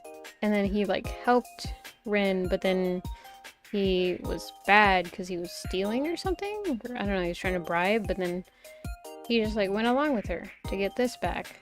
And then it's like, oh, is the dragon guy the bad guy because he stole the thing? Well, no, he just got it to get his name back because he's actually a river god and stuff. Spoilers if you haven't seen Spirited Away, sorry, but it's not that old of a movie. It's not an old enough movie where it's like, who would watch that? That's such an old movie. But it's a classic movie, you know? Then again, I guess that could be used in an argument to be like, well, why would anyone watch that? Because there's plenty of classic movies that I haven't watched. Like, I haven't watched Brokeback Mountain, but I would argue that's a classic. Or at least I've heard about it a lot to where I don't really know much about it, to be honest. I just know that it's one of those movies where it's like, oh man, I love that. Or like, there's one where it's like iron or steel or something like that, but it's like Boys of Steel or Men of Iron. No, the Maid of Honor is a title. Oh man, there's stuff like that. I guess the only one that I could say is a classic that I have seen is like what's it called? The Notebook. I would say that one's pretty iconic. Or like Titanic, except I don't remember much of Titanic. I only remember a little bit of The Notebook, but still, I feel like I remember it more. I didn't cry for The Notebook. It's alright. It's not bad. I like it, but it's not that good. Oh man. Darth Vader's Luke's father. Da, da, da. No, how could you spoil that? I didn't know. How could it possibly be? Oh man. Okay, let's get some of this action going so that I don't have to draw individual toes. I could just be like, look, she has a sock on. Right there, I guess would be fine. And then follow through. Oh, okay, there. I like how you can see I had to really detail all this stuff, and this is just like, there we go, that's fine. Oh man. I heard people bawl to tears with The Notebook, but never seen it. Yeah, my mom, she cries for it. She was the one who made me watch it with her. She was like, oh come on, you have to watch this, it's not like you're doing anything better. And I was like, well, you're not wrong with that. I wasn't doing anything better. So I watched it with her, and it was sad, I guess. But I've definitely seen sadder movies and stuff. You know, so there's this one... Is it a movie? Yeah, it's a movie. Well, it's a short film, right? It's 30 minutes long. But it's called Hotorobi no Morii, I want to say. Probably not how it's pronounced. but it has an English translation of Into the Forest of Firefly Lights, right? The first time I saw that, I bawled my eyes out, and I don't cry a lot, right? And I watched it again like months later after I first watched it, because this was years ago. I watched it again, and it is not that sad. I don't know, I guess just the ending really caught me off guard. I don't want to spoil it, because you have to go see it, and I want to see if y'all cry. But I guess, because like I spent the entire... Ooh. Oh, thank you. Oh man. But I spent the entire movie, or like you spend the entire movie kind of just waiting for these two characters to get together. And then when they do, it twists it. And then it's just like, ah. How could you do this to me? Oh man, not the fireflies? Yeah, you know it's a sad movie when it says fireflies. Oh gee. Oh man. There we go. Do this. And then there. And then there. And then do that. And the weird thumb finger. There we go. And then do that. Oh, someone subscribed? Yeah. It catches me off guard too. I'm still not used to it. I thought that was your ringtone? Oh, well, funnily enough, my ringtone is actually like the Technoblade heh. But the thing is, it's like a really short clip of it, so people mistake it a lot for a duck sound. So, like, sometimes my phone will go off in front of other people who don't know about Technoblade, and they're like, oh my god, whose phone is making a quacking noise? Like, what's up with the quack? And I'm just like, oh, teehee, I like ducks, because of the amount of times that it's been mistaken for a duck quack. So I know it's like, it's fine, instead of being like, oh, actually there's this YouTuber that I really like, and so they made this sound that was really funny, and so like I have it as a ringtone because I thought it's really funny, and I always laugh whenever it rings. From right here, I guess I could turn in, and then we do a little bit of that 3D action here. Is that how it's supposed to go? Probably like that, I guess. It's not that bad. It could be moved a little more out though. There we go. This is where digital art is like amazing. Because then you're like, oh man, I gotta redraw this just because I didn't draw it in the right place the first time. Are you kidding me? That does not look good. Oh man, have you seen that movie's poster? Like the normal one versus the one with changed lights? No, I haven't actually. I need to look that up now. I never even considered looking at the movie poster. I'd seen like a screenshot of it on Tumblr years ago, and that's how I ended up finding it. And then I watched it that same day, and then I cried. I literally like went to my mom's room that day, and I was like sobbing, and she was like, why are you crying? And I was like, I watched this really sad movie, and it's just the ending, I wasn't prepared for it. And she's like, it's just a movie, and I was like, but it's really sad. Fingers through the Control Z motion, cries. Dude, literally for real though. Sometimes like, okay, so here's the thing. Control Z for me in digital art has become so automatic that like, usually I'm like, oh, I don't like that line. And then boop, you know, like just immediately, right? Whenever I'm drawing, I do this thing, right? Where I'm like, oh, I don't like that line. Let me undo it. And then I just stare intensely at the page, waiting for my hand to know what to do. But because there are no buttons that I've been like pressing, you know, it doesn't automatically do it. It's just like, where do I go? And so it just sits there, and I'm just there like staring at the page like until I realize, oh, I'm not digitally drawing. There is no undo. Oh man. But yeah. You know, if you have siblings, right? This comes from that one thing that I kind of did without noticing. Or not without noticing, rather. I like did it and then I was like, oh wait, I don't normally do that on stream. I do this thing to my sibling a lot, to my brothers. Mainly one of them, right? Because whenever we're talking, sometimes like we'll be on bunk beds or stuff, or like he'll be in one room and I'll be in the other, and so like I'll reach my hand over and I'll be like, what are you doing? And so instead of making like actual eye contact, I'll just do like the hand puppet thing. But there is no puppet, it's just my hand, but I'm like, yeah, so anyways, that's what I was talking about. It's always the funniest thing, but I'm like always so serious about it. Oh man. Highly recommend doing it. It's very fun. Actually, no. I'm not gonna go get it. I'm not gonna go get it. I have a hand puppet, but I'm not gonna show you because I would have to climb my bed. And if I go up there, there's a small chance that I'm coming back down. So yeah, no. Y'all gonna have to wait till the day comes where I'm like, actually, guys, look at my hand puppet. Oh man, there's no puppet yet. Yeah, one day. One day I'm gonna make a whole paprika puppet and y'all won't be prepared. Gonna pull her out and I'll be like, guys, she's hosting the stream today, and it'll be like, look guys, welcome in.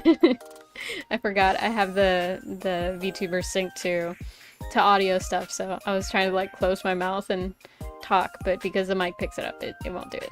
But it would be funny if it did. Oh man. Okay, so there's that.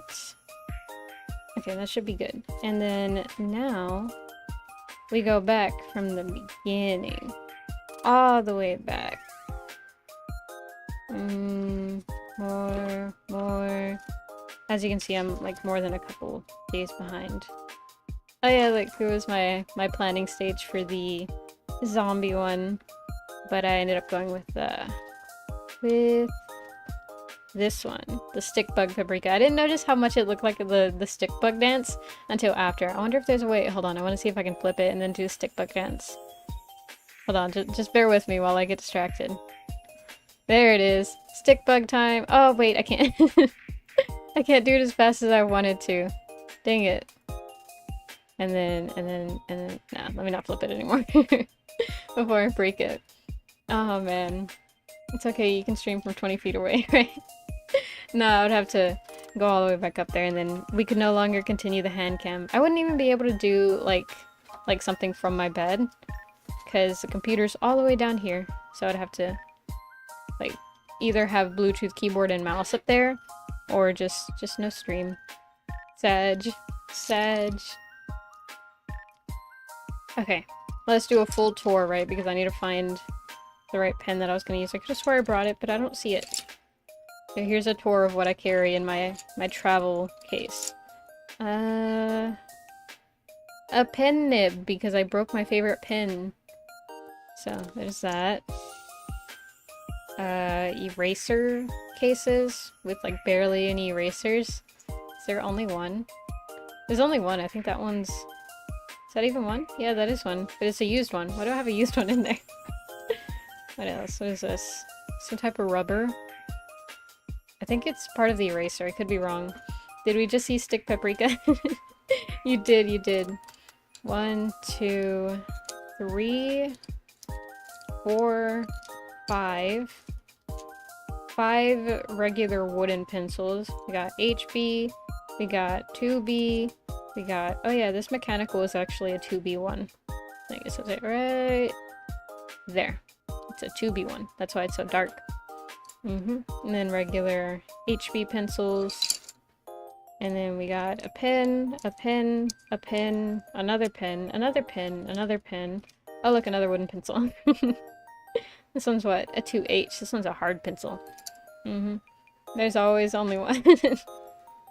For real. Man, those run out really fast, but they're like my favorite ones. That's a charging cable for my phone.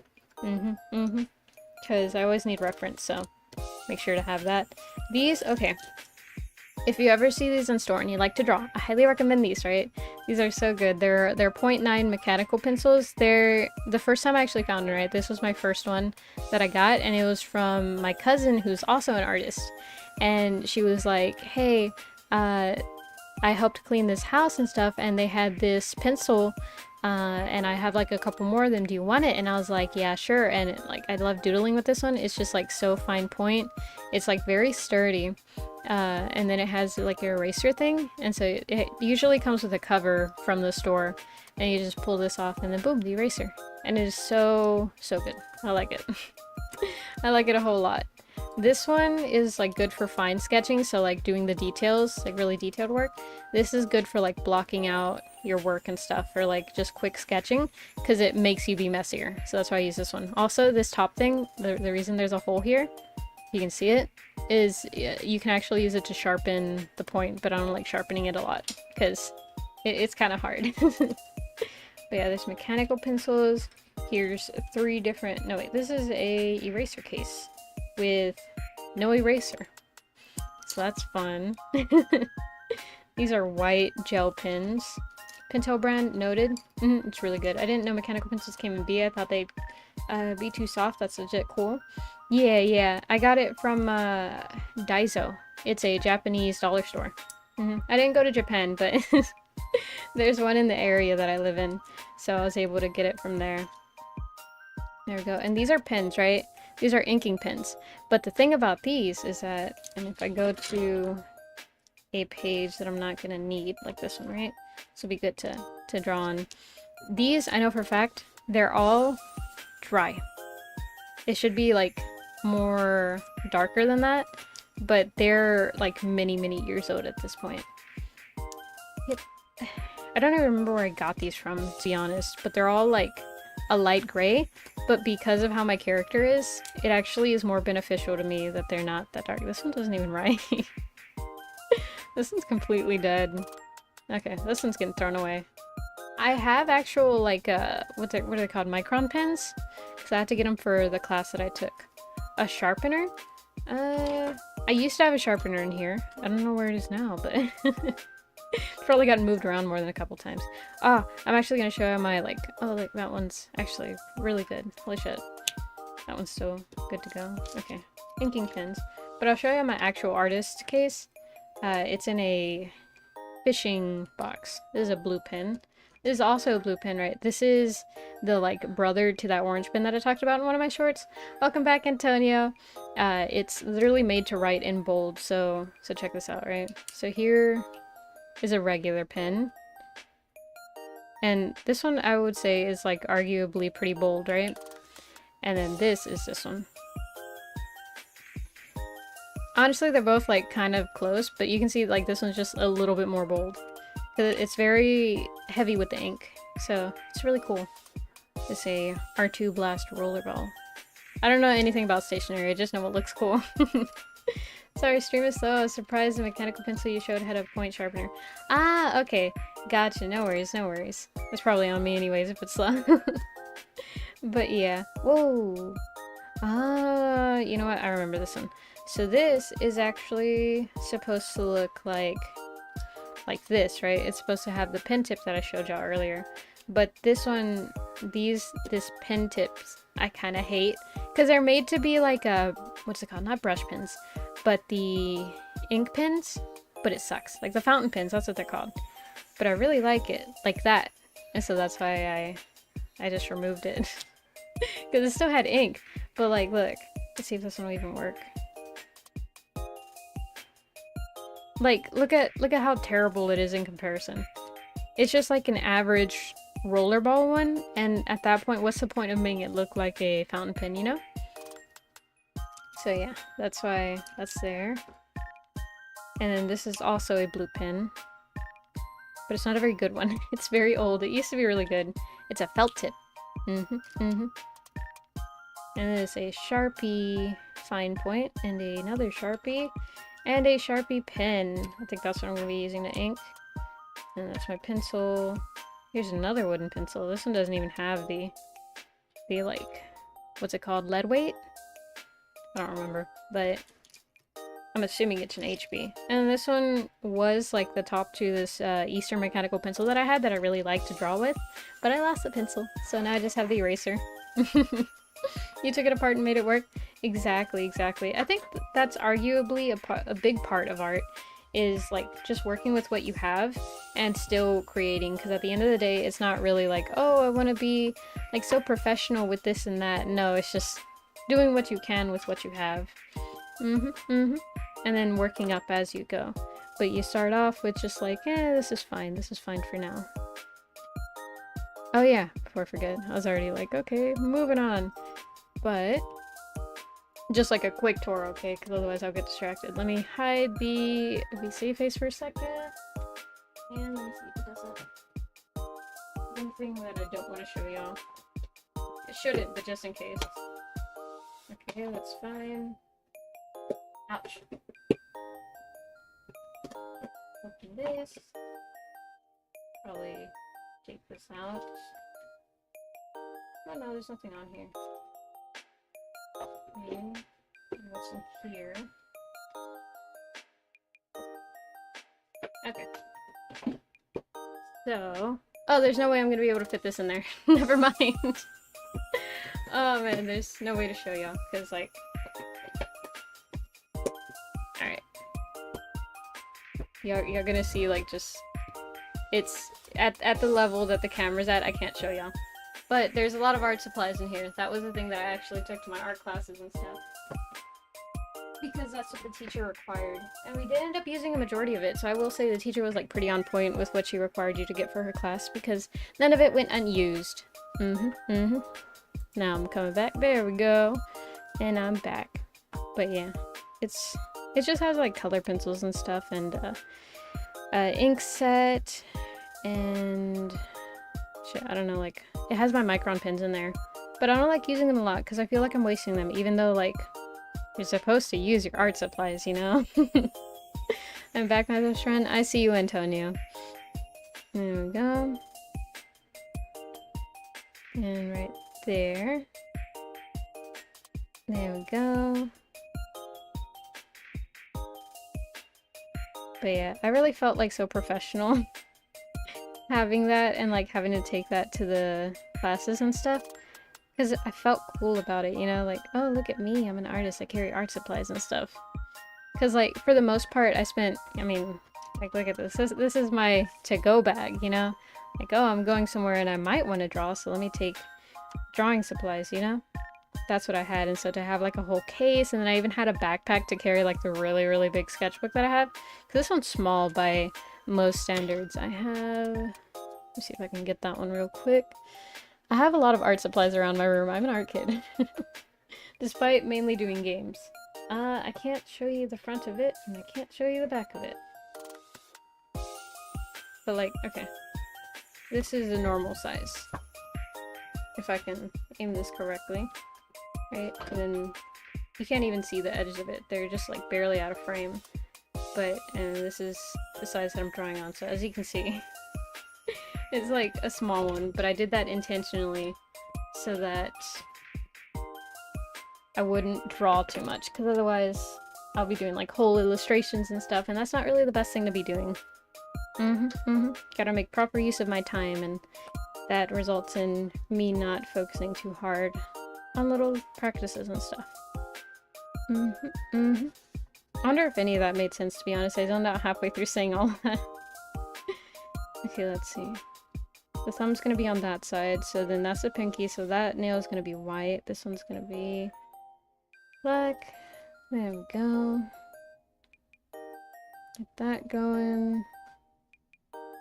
And then that... I cannot see. I'm filled with nostalgia. My room is filled with old sketchbook, school materials, and old projects. Yeah, the amount of things that like I haven't finished and stuff. Oh man, I literally have a dress in the closet that I was like supposed to finish sewing, and I still have not. It's really just because I haven't brought it out yet, you know? I feel like my life has always been one project onto the next, whether it be picking up a new one or picking up one that I ditched like months ago. But it keeps it fun, you know? I feel weird whenever I don't have anything to work on.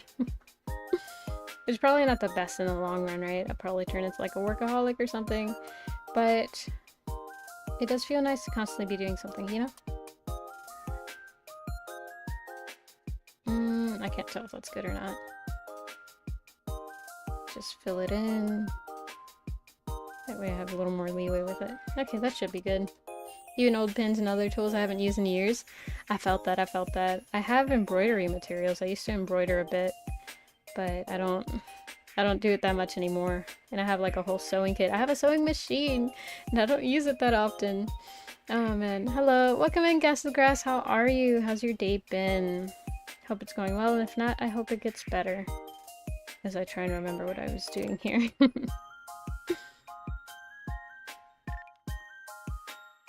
There we go. I'm just catching up with my Inktober stuff because I'm very behind. But it's fine. I'll surely catch up at some point. Ideally in the stream. Well, technically I am caught up, I just need to ink everything. Because if it's not inked, then it's technically not Inktober now, is it? Oh, that's not true. I've done plenty of stuff in other medias. I think nowadays the entire point of Inktober is just to get you to draw. I think that's like the base thing. Don't really worry about using like actual inks and stuff. Because I mean, I do most of my stuff in pens. And not even like, oh, professional high quality pens. No, I just use regular, what are they called? Ballpoint pens? I'm good, just got back from hockey, so I'm gonna start editing soon, by the way. Pog, did you win? Or was it a practice? There we go. Hi, Marionette, how are you? Welcome back. Hope everything has continued to go well. 1, 2, like that. This is gonna be one of those where, like, I preferred the sketch. That in. It was practice? Ah, gotcha. I was still gonna ask, did you win? Did you win the practice? Did you bring back the trophy from the practice? That's what we gotta know. There we go. I imagine Werewolf Paprika would be a lot more floofier. There we go. And like that. And then like that. This goes in. That goes in. There we go. This should be fine. It came from Lumpstream. Oh, Luca. Came from Lumpstream. Welcome in, Killas. How are you? How was the stream? I had to like lurk for the last bit of it. Oh, actually, now that you do mention it, my lurk has turned into the, or not turned into, it's to see you next time. Oh man, I was gonna do Inktober, but I got tangled in a lot of other projects. When I was finished, it all just said, now play games. I felt that. Yeah, it's definitely good not to like overwork yourself into art block or anything, because it's very hard to come out of. So yeah, I feel you. Well, gonna go shower, see you later. Bye, be safe. Remember, 90% of accidents, fatal accidents occur within the home, so be safe. Don't horseplay in the shower. It's not safe. It is in fact very slippery. Oh man. There we go. There. What if y'all can see? I can't like look up and look at the thing. What kind of weird demonic ritual is that? It's Inktober, where essentially you're supposed to, it started off being like you're supposed to draw something in ink every day of the month for October to continuously practice. Shit, okay, this is breaking my brain. I hate doing chains. Okay, this goes there, and then this will be the interior of that. And then from there, this goes covered, this goes there, that goes there. But basically, it's like a practice thingy, and almost a challenge for all artists to just see who can realistically stay on top of this like month-long project. And see, the thing is, whenever you say like you're supposed to draw for a month, you think, oh, you're supposed to draw every day of the month, but actually most professional artists, what they do is they plan out their sketches ahead of time, and then they're just inking it the day of, and or they finish it in like weekly bunches, right? So it definitely made me feel more at ease, because sometimes you think like, oh man, they're supposed to be doing this every day? This is too much. But nah, no one does it. No one does it like that. Except for like goofy goobers, as they call them. Oh man. Yeah, because that's how my art teacher had us do it. And not like the high school art teacher, but rather the college art professor.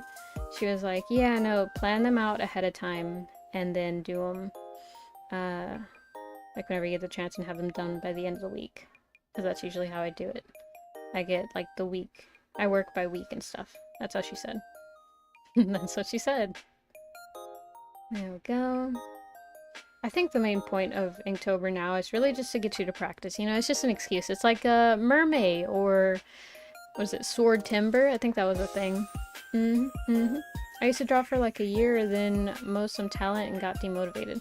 I felt that. Break my spleen and eat a Pop-Tart in the shower. How do you break a spleen? Yeah, I don't think Stream Elements Bots is here. Which is weird because like there's a message from Stream Elements that's like, oh, like the regular timed message, but I don't know. Stream Elements has been very wonky. Just when I think like, oh, I'm probably gonna need to contact Stream Elements and see what's up, it like fixes itself. So it's been very off and on. But I'm probably still gonna need to get that checked out. There we go.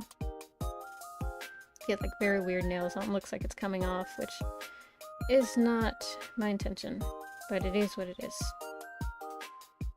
You know, I've always wanted to participate in Mermaid, but every time it comes around, because, you know, May is my birth month, so every time it comes around, I'm like, oh, I don't really feel like doing it anymore. Oh, man. For art fight, they encouraged to start on the day, but what I did was plan the sketches, not starting, but knowing what I was going to do, and I managed to get them all in just in time. Ah, nice, nice. How does art fight work? Because I know now vaguely that what happens is that you have an OC and then you're on a team and then people attack.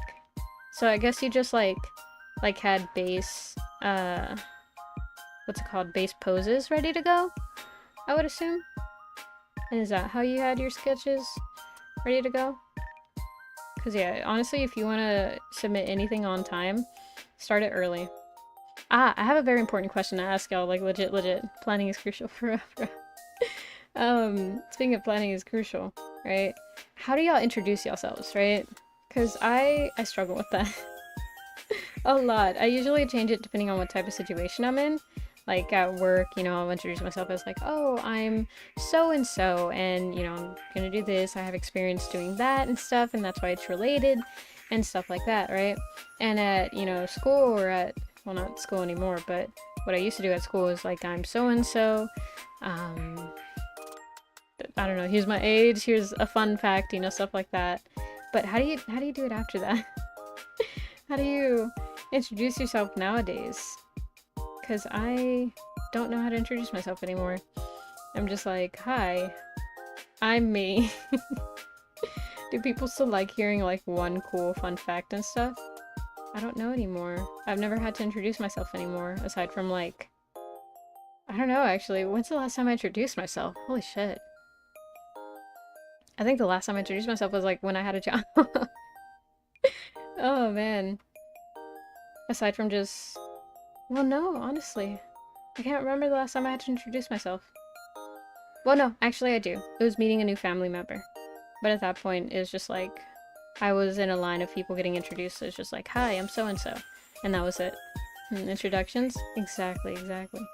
Let's pretend you and I are in art fight. You fill your profile with characters, and I choose one of yours and draw it. You choose one of my OCs, and I draw them. Every drawing is an attack. Oh. I just say something dumb because if you have no bar of standards, you can never disappoint someone. Honestly, as nihilistic as it is, it's not a bad point. Oh man. Yeah. I think it's also not bad from like an introduction perspective to do that, because then you make a bang with your first impression, you know? And then they know you as per whatever is told. Which, like, in some cases might not be bad. In some cases it might. But in some cases it might not be bad, you know? And that's the important part. That's the part I want you to focus on. Oh, man.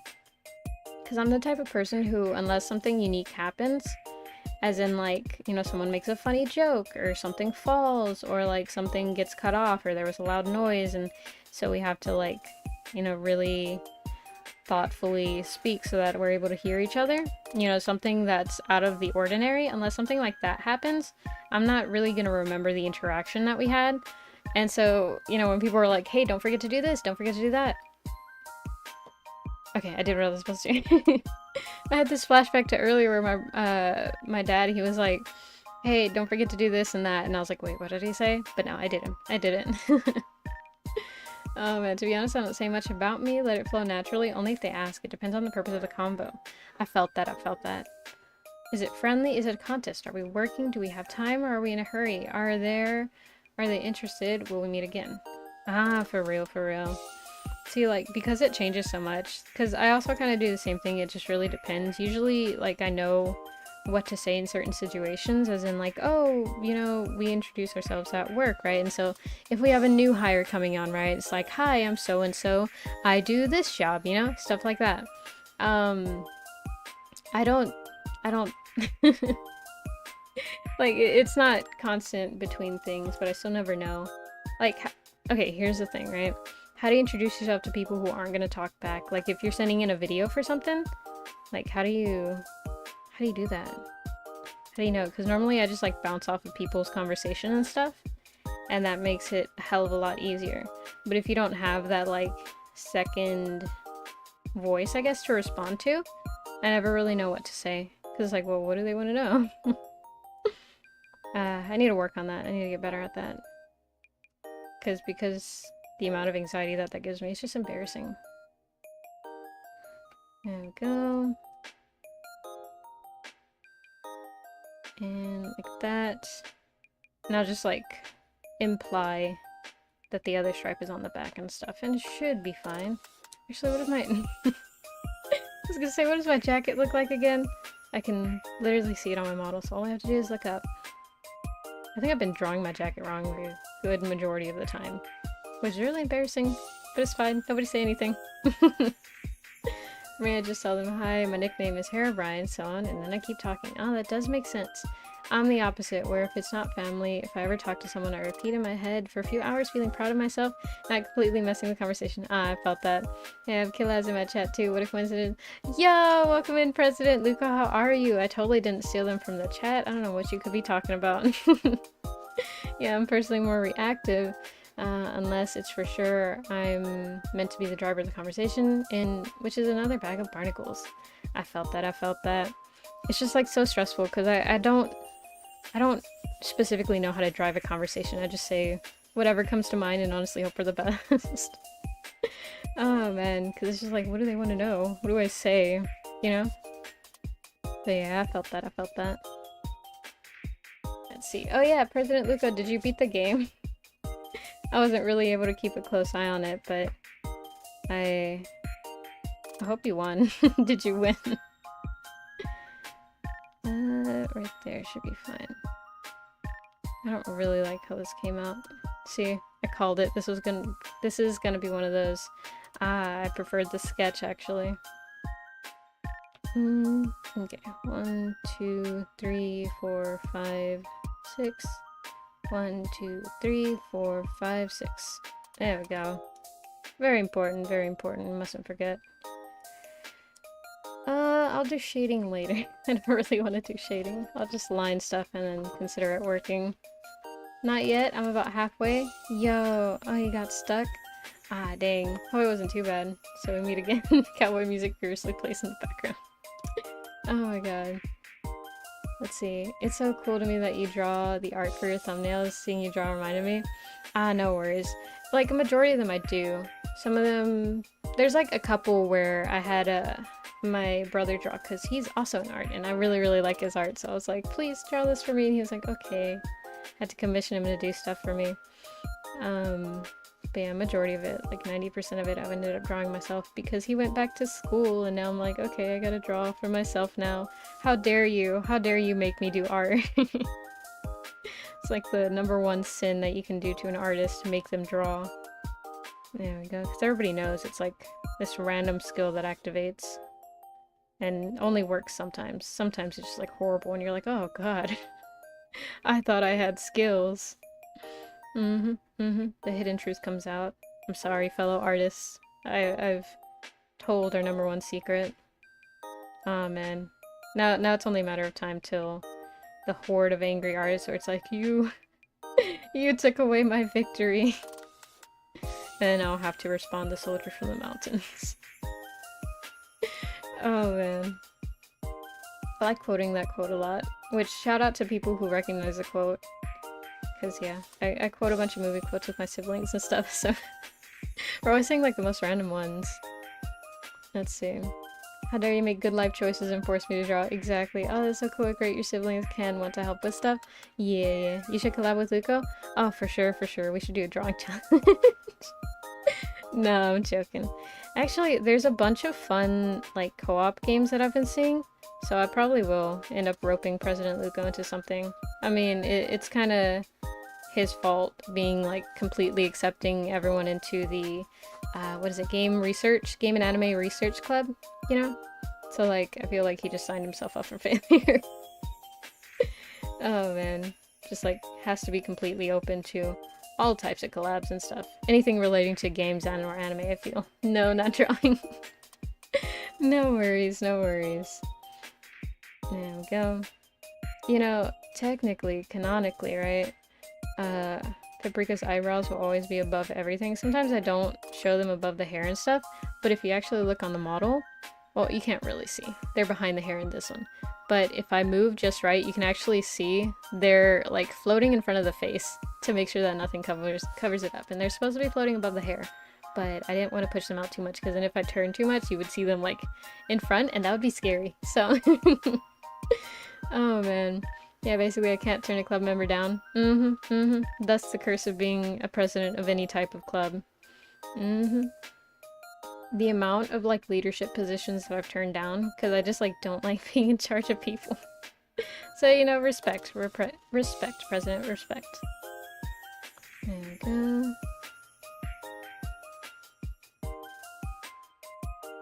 There we go, that should be fine. As the ambassador of the club, I take that to high offense. A club member. Oh man, if I could read, that would be convenient, but no, that would make it too easy.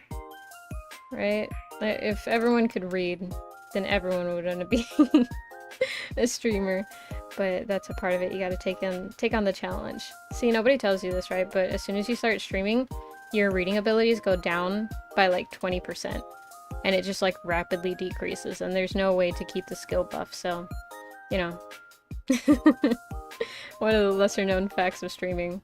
I'm pretty sure President Luco can vouch for me right here. There we go.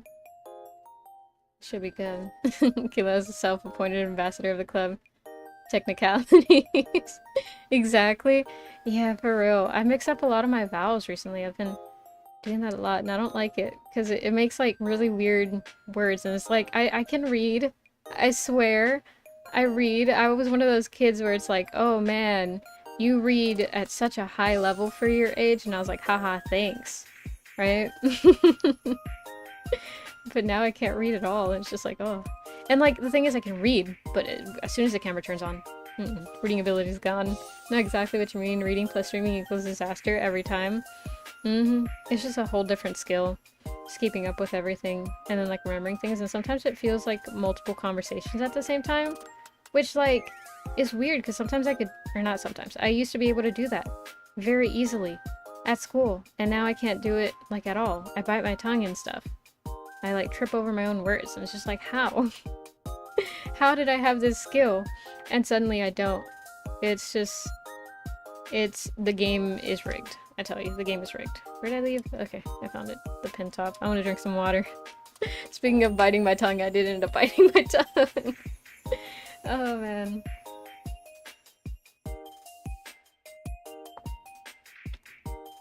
Live on stream, no less. So tell me about yourself. Who am I? See, if I were to introduce myself to y'all, I don't know, honestly. I'd be like, hi, I'm Paprika Cheers. I'm a Made Wolf VTuber. I stream nearly every day now. I do gaming content. I draw. And I try to be funny. And I fail miserably, you know? It's like not really a solid way to introduce myself. Because like, what people will tell you online is to be like, oh, you know, just say what content you do and stuff. And it's like, but what if I don't know? What type of content do y'all think I do?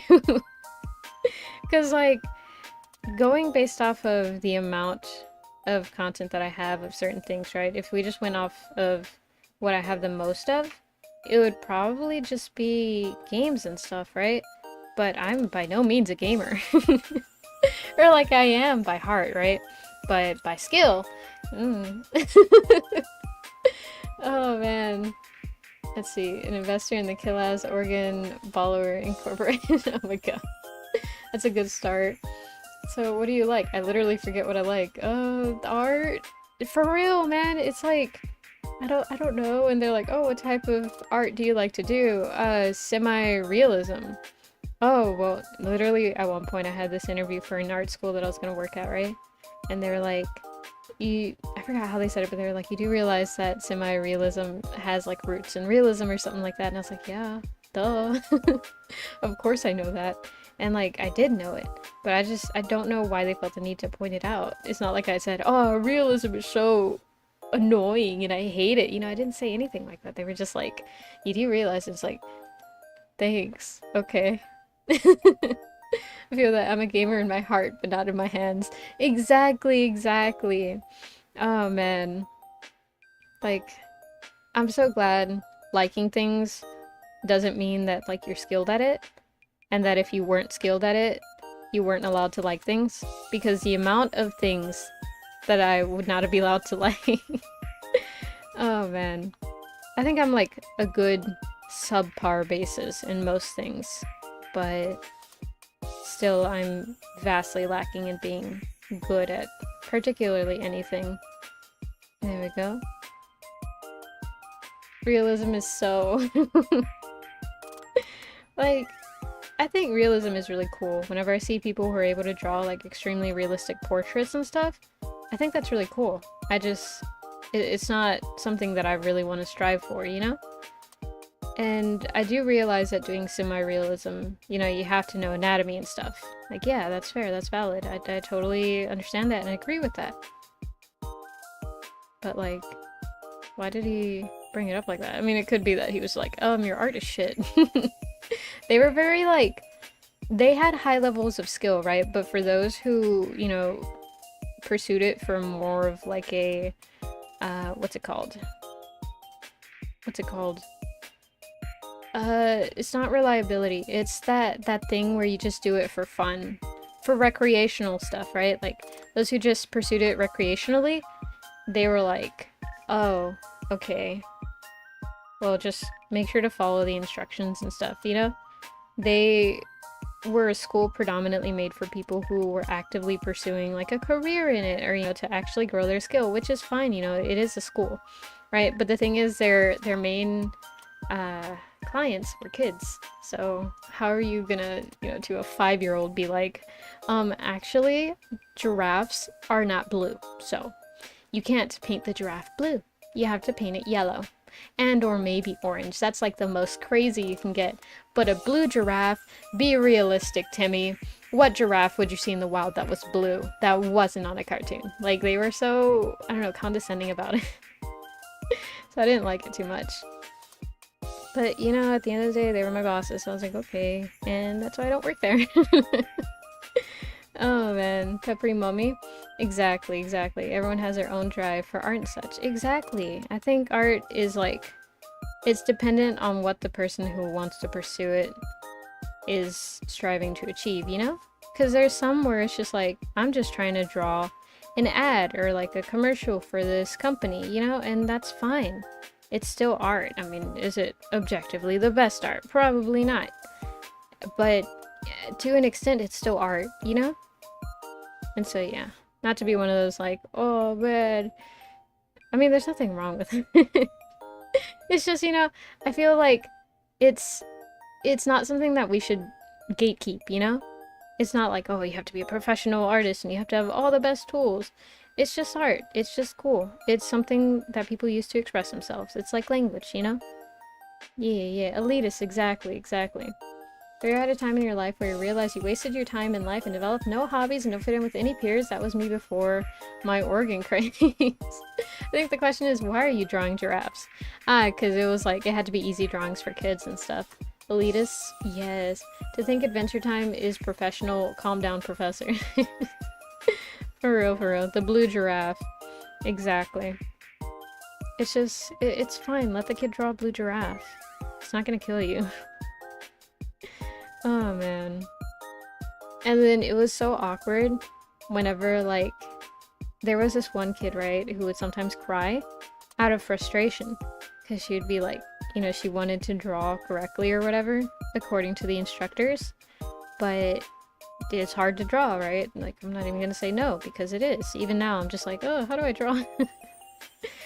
But she would start crying and I would feel bad. but there wasn't anything that I could do. I couldn't just be like, because if I was like babysitting kids, right? If I was babysitting kids and they started crying because they couldn't draw right, I'd be like, it's okay, you know, let's go do something else. It's art shouldn't be something that you cry about consistently, right? If it's just like one time, you know, it's I'm not gonna say it's recommended, right? I'm not gonna be like cry every time you draw. But I am gonna say it's something that can get you emotional, right? Because it's very closely linked to feelings and stuff, since it is a form of communication, you know, a way to really get in tune with everyone else around you or to express yourself in the world, right? But like, I don't know, I just felt bad for her, you know? Like, why did they... Or like, maybe she wanted to pursue art, but I felt bad. I didn't know what to do. And they would just kind of like, just don't look at her. Just don't look at her. She cries every time she comes. It's just like, how do y'all sleep at night? I can't. This is like so... Ugh, I hated it. If you ever draw an animal that is realistic, you could draw a blue platypus. Cause they glow blue in the black light. Wait, for real? Holy shit. So Perry the platypus. Perry the platypus is real. Oh man. Who would have thought that me catching up on Inktober stuff was gonna be the stream where I found out that Perry the platypus is absolutely something that can occur. A blue platypus. There we go. You know, now that I'm really thinking about it, well, now it's not the case. Because I was like, oh, why is Perry the only, like, off-color animal? Because I can't think of another animal that was, like, oddly colored and stuff. But now that I know that information, in reality, it's just he was under UV light the entire time, somehow. Not gonna question that logic, because surely that's correct, but it is strange. It is strange. There we go. Okay, let's see what I wanted to do for this. Right there. Where did I want to go with this? I don't remember.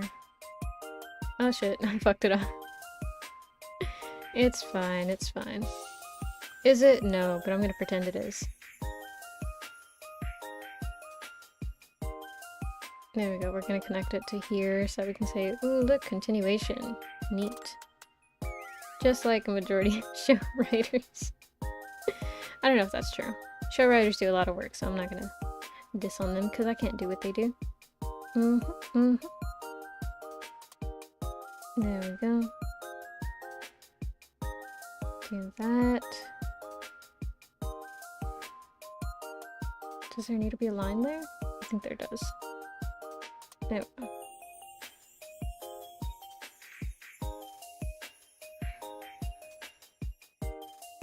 Excuse me while I zone the fuck out. Oh man, this is considerably relaxing. It's not the most relaxed I've been, but it is pretty relaxing. I don't know, there's something just so meditative about being like, okay, now this line, okay, now this line. Okay, now I go here and I do this, you know? No words, just find the line and trace. There we go. Do that one. I just wish I could trace better. You would think it would be easier. It's probably because I'm trying to like move it so fast. I'm just like, okay, now boom, now go, now go. And then I don't actually end up following this line at all. Damn, that one was really off. Wait, don't turn it. That's gonna be harder. If you're gonna turn it, do it to a way where it curves towards you. I don't know why. It's easier for me to follow a line whenever I'm pulling towards me rather than pushing. I feel like I have less control of this than I do this. Oh, actually, you can kind of see it. Huh, that's neat. Never noticed that. There we go. Do that. Do that. There we go. Ah, yeah. So, if you were in stream yesterday, right? I don't know if y'all recall, but the story about the donuts, right? How they never arrived. And for those who don't know, yesterday I ordered Shipley's Donuts off of Grubhub. They never arrived. 2 drivers right? Two separate drivers picked up the order, and I never got it. And they ended up like 30 minutes away from the place where they were supposed to deliver it. The place where I ordered from was an 8-minute drive. So, you know, I was not very happy when I found out it was 30 minutes away. Because how? And so, tried to cancel it. Grubhub was like very, oh, why do you want to cancel it? It's only 30 minutes away. And like, okay, here's the thing. At first, it was estimated to take about 30 minutes. Alright, fine, you know, I get it. People have to stop whatever they're doing wherever they are and go all the way to the place and then pick up my order and then come all the way to my place, right? Alright, fair. You know, I'll give them some time. Then they delayed it by 10 minutes. Alright, that's not such a big deal. The only problem was I needed to stream, and I needed the food before I streamed, and it would not have given me enough time to eat before stream. So I was like, okay, let me cancel the order. And they were like, oh, well, because it's before the estimated time, like, it could show up in 2 minutes. You don't know. But it showed them, like, halfway across town. So they were like, well, you know, it still could show up, and so I can't cancel it. So I was like, okay, I'll just wait. And then they delayed it again. Another 20 minutes. And then I was like, okay, no, definitely no. And then it was funny, I even ended up texting the driver. I was like, hey, where did you go? They never responded. I'm pretty sure they did steal my food. And eventually Grubhub called me and they were like, are you sure you want to cancel your food? It's only 30 minutes away. Can you wait another 30 minutes? And I was like, well, you see, the reason I needed to cancel it was because I was going to work, right? Because I like calling this going to work rather than being like, I stream online, because I don't want to tell people that. It's scary. And so, I was just like, oh, well, because I'm headed to work, and so I'm not going to be able to pick up the food. And they were like, oh, okay, I see. And then they canceled it for me, and they gave me promotional credit and all that. And it's like, I don't want credit, I just want donuts. And my dad was also waiting on donuts. He ended up having to cook us an egg. And he was like, why'd you eat all the donuts? And I was like, I didn't, and you know that. I did not eat all the donuts, and you know that. Oh, man. But we ended up going to the store and getting donuts today. So it all ended up fine. I got my donuts a day late, an entire day late, but we still got them. So it's fine. It's not really fine. I'm still very sad. I wanted donuts yesterday, but you know what? As long as I got donuts, right? That's a win. I consider that a win. I just love watching animation of an animal facts on YouTube. It's so entertaining. Ah, for real. I know which one you're talking about too. That guy where it's like he did one too where it's the blueberries, and it's like in ancient times people believed that porcupines would get on their back to collect food and stuff. I know exactly who you're talking about, but I don't remember their name. Like snakes hide in rodent burrows to eat the inhabitants through the season. Mother Nature works in mysterious ways. For real. What costume wear Halloween? I don't know what that means. Probably a good idea to just call it work. Yeah. Come on, Fabrica, why'd you eat all the donuts? We need the truth. Oh my god. No, I didn't. I couldn't. Honestly, I can't get past eating like 2 donuts, because past that, it's like too much sugar. And the thing is, like, that's a new thing for me. I used to be able to eat like a good 3 donuts and be like, okay, now I'm done, right? And before that, I could eat like a half dozen and be perfectly fine. But now, like, it's too much sugar past 1 donut. I have to like wait. There's like a cool down for eating donuts, because otherwise it's just like too sugary and it just ruins the taste. And at that point, there's no point in eating something that you like if it's just like it doesn't taste good because you've eaten too much of it, you know? Kind of like cosmic brownies. There's this one time where I was having, not really an argument, right? But we were kind of like joking around, you know, quips here and there. And it was with these college friends of mine, right? And I was like, oh man, you know, cosmic brownies are really good. And he was like, are you kidding me with the amount of preservatives in there? And I was like, listen man, I need preservatives to get through today's economy. So don't come for me and my preservatives, because I need them. I know it has like enough oil in there to fuel like 5 cars, but still, it tastes good, okay? It's very fudgy. But I can't eat more than 1 of those at a time. Like, halfway through the second one I'm good, but then anything past that, it's just like, oh man, this is way too sweet. It's so sad, you know? Times have changed. I don't know if it's like a difference in the ingredients or something, or if it's just me. If I just have lost my buffness in terms of eating desserts and stuff.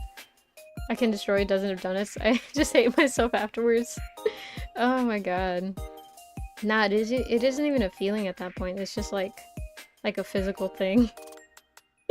It's like, oh man, am I even alive anymore? You get into that like comatose state. Not really comatose, but you know, it's like you could pass out at any moment. And you're just like, oh. Like literally that noise just, oh. Oh man, it has so much oil, the US is claiming it. For real, the FBI was on my door knocking and I was just like, listen man, I just need me a tasty treat after, I was about to say after work. After dinner, that's the word. Oh man. Yeah, nothing like a good old preservative. What the hell is in here? What the hell is glumatose, you know? If your after dinner dessert doesn't have a bunch of ingredients that you can't pronounce, are you really enjoying life to its fullest? That's for legal reasons, right? And not for legal reasons, because I believe this is true. You know, make sure to take care of yourselves and y'all's diet and stuff. The stomach affects a lot more of the body than people like to admit, or people like to really acknowledge. So, you know, take care of yourselves, eat healthy. You don't have to become a rabbit and like, you know, eat only salads and stuff, but, you know, just make sure to get all your major food groups. I don't know them. I did not pay attention in health class. You know, we did have one health class in the school that I went to. It was really boring. I don't remember anything of it, but I do remember that we had like this really, really old teacher. He was okay. He just like played a lot of videos, so, you know, he was okay. Nobody really hated him and or liked him. The people that hated him, but like, there weren't a whole lot of them. You know, he didn't have a lot of haters, which I think is something that should be commended for teachers. Because I feel like it's very easy to be a teacher and get hated. There we go, there we go, there we go, there we go. I think that needs connection. That I may have missed a couple lines. See, like that one. This needs to be there. This can go there. Okay, that should... Oh wait, found another one. Gotta go through and see which lines I didn't end up connecting. Good rule of thumb is that if you can't pronounce it, you probably shouldn't be eating it. But we do anyways, of course. Exactly. As in, can't pronounce the ingredients, not like can't pronounce the French food name. I can't pronounce croissants. No croissants for me, I guess. Oh man. There we go. Go ahead. Oh wow, I missed a big spot right there. That's gonna suck to draw. There we go. Damn, I missed like all the sides. And oh wait, there's a shoulder. That's fine. You can like barely tell, but I can tell.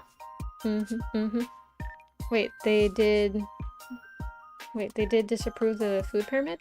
Wait, they did? Wait, do they disapprove of the food pyramid, or are you asking, like, did they do the food pyramid stuff?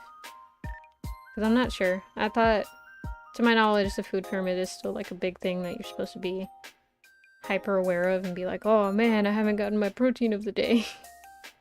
What I do remember from that class was, what's its face? Pyramid of hierarchical needs or something like that. I don't remember what they called it. Man, I can't even see where it's supposed to go. Probably like that. Yeah, give or take. Okay, this one I'm probably gonna do with ink because it'll give me like the most leeway with messing up. There we go. Now move on. What's the next one? There we go. This one I just did like the pose and then called it a night. I remember I was up at like 4 in the morning doing this one, and I was like, okay, that looks fine, and then left it. Let's see. No donuts and... Oh, croissant. The food pyramid was disproven. Now they go on a different metric. Oh, for real? It's like the food cube or something. Where? Oh, it's over here, actually. I shouldn't have opened it. I shouldn't have opened it. It's like opening Pandora's box. Everything falls out. It's just such a bad time.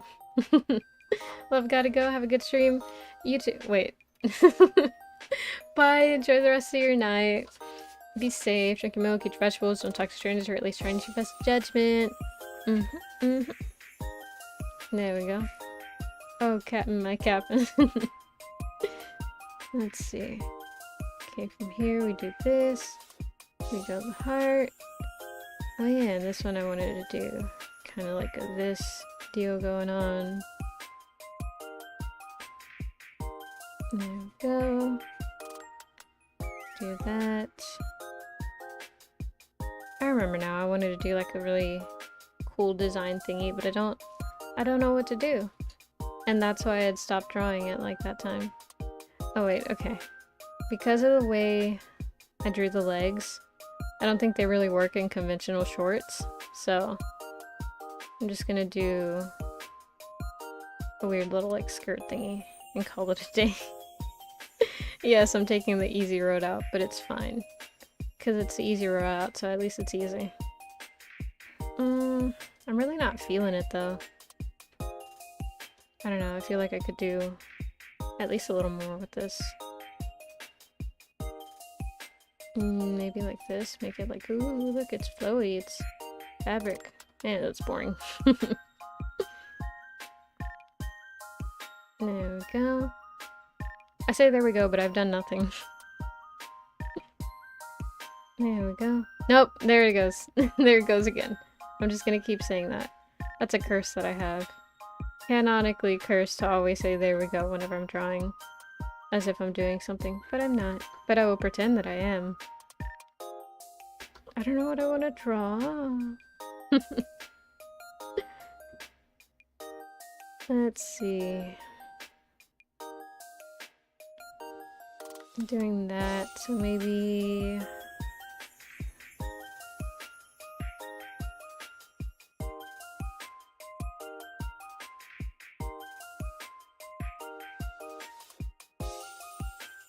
maybe I'll just put shorts on anyways. How would they... Okay. Anatomically, what would a satyr wear? Satyr? Satyr? Satyr? Satyr? Cedar. Cedar the wood. Oh man, how do they get dressed? Nah, it has to be like a cloth thingy going on.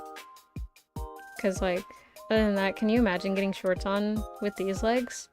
Cause like, with the way goat legs work, it won't work.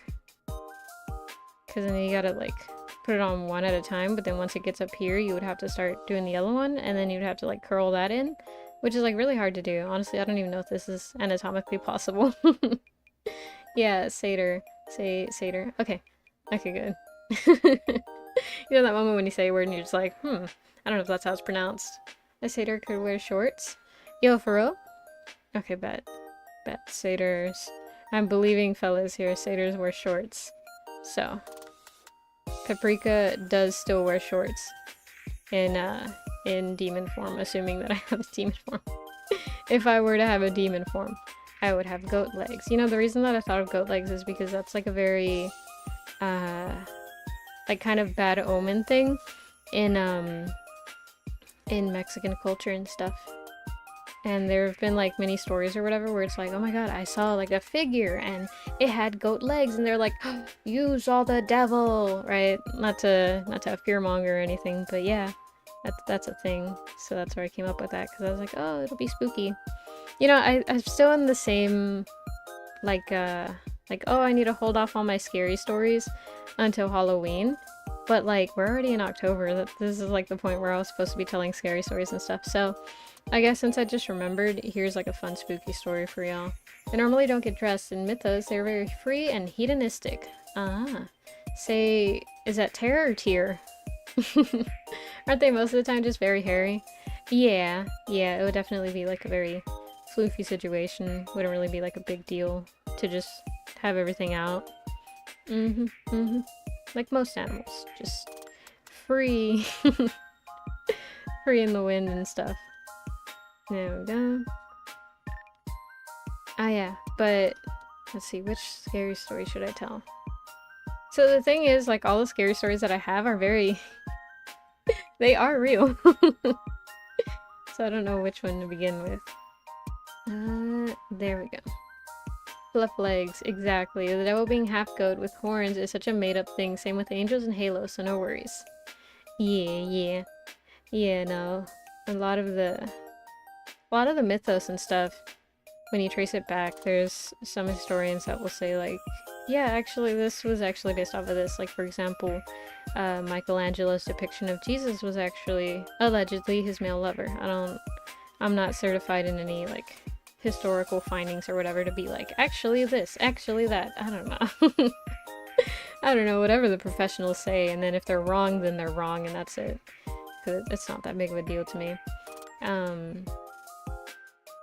But yeah, so let's see. So, I think I've told this before, but I guess I'll say it again. There was this TV that my mom had gotten from her, I guess her father? I don't really remember. I don't know, but we got from somewhere in the family, right? And it was one of those old, like, I was gonna say CCTV, but it's not. It was those really, like, thick, square ones, like that. And then it would be like boom, and then boom, right? I can barely see that, but it's like that, right? She had one of those TVs, and they're really thick, and they were the ones that you could feel the static on. There we go. Apparently in common media they would wear a cloth to cover the front or the back like skirt to kilt. Why would anyone make shorts for horse legs? Well, the real question is, how would a horse wear how would a horse wear pants? Does it cover all of its legs? Is it... No, I don't know how to draw a horse, right? That's like my number one failing as an artist. But assuming that this is a horse, right? There we go. And how do horse legs look? I don't know. Something like that, probably. But there we go. That's a horse leg. There we go. Do horses wear pants like this? Are these the pants, or do they wear it like this? Are these the pants? Genuine question. Oh man. Greeks were super naked, but since we're in America, everyone wears some coverings. Yeah, for real, for real. I think it's because of the wind and stuff. It just got too breezy, you know? Oh man, oh no, not the horse pants. Yeah, see, that's the real question. I love Michelangelo's story with the church. They can make a series with us. For real, he's like a modern day, or not modern day, right? Because he's not he's not around anymore. But like what we think of, you know, as like Loki, where it's like, oh my god, always causing mischief and stuff. That I feel like was Michelangelo. Like Michelangelo was just an artist that was really good, and people were like, oh my god, you're so good, do this, do that, it's the highest honor. And he was like, you're from the church, can you just leave me alone?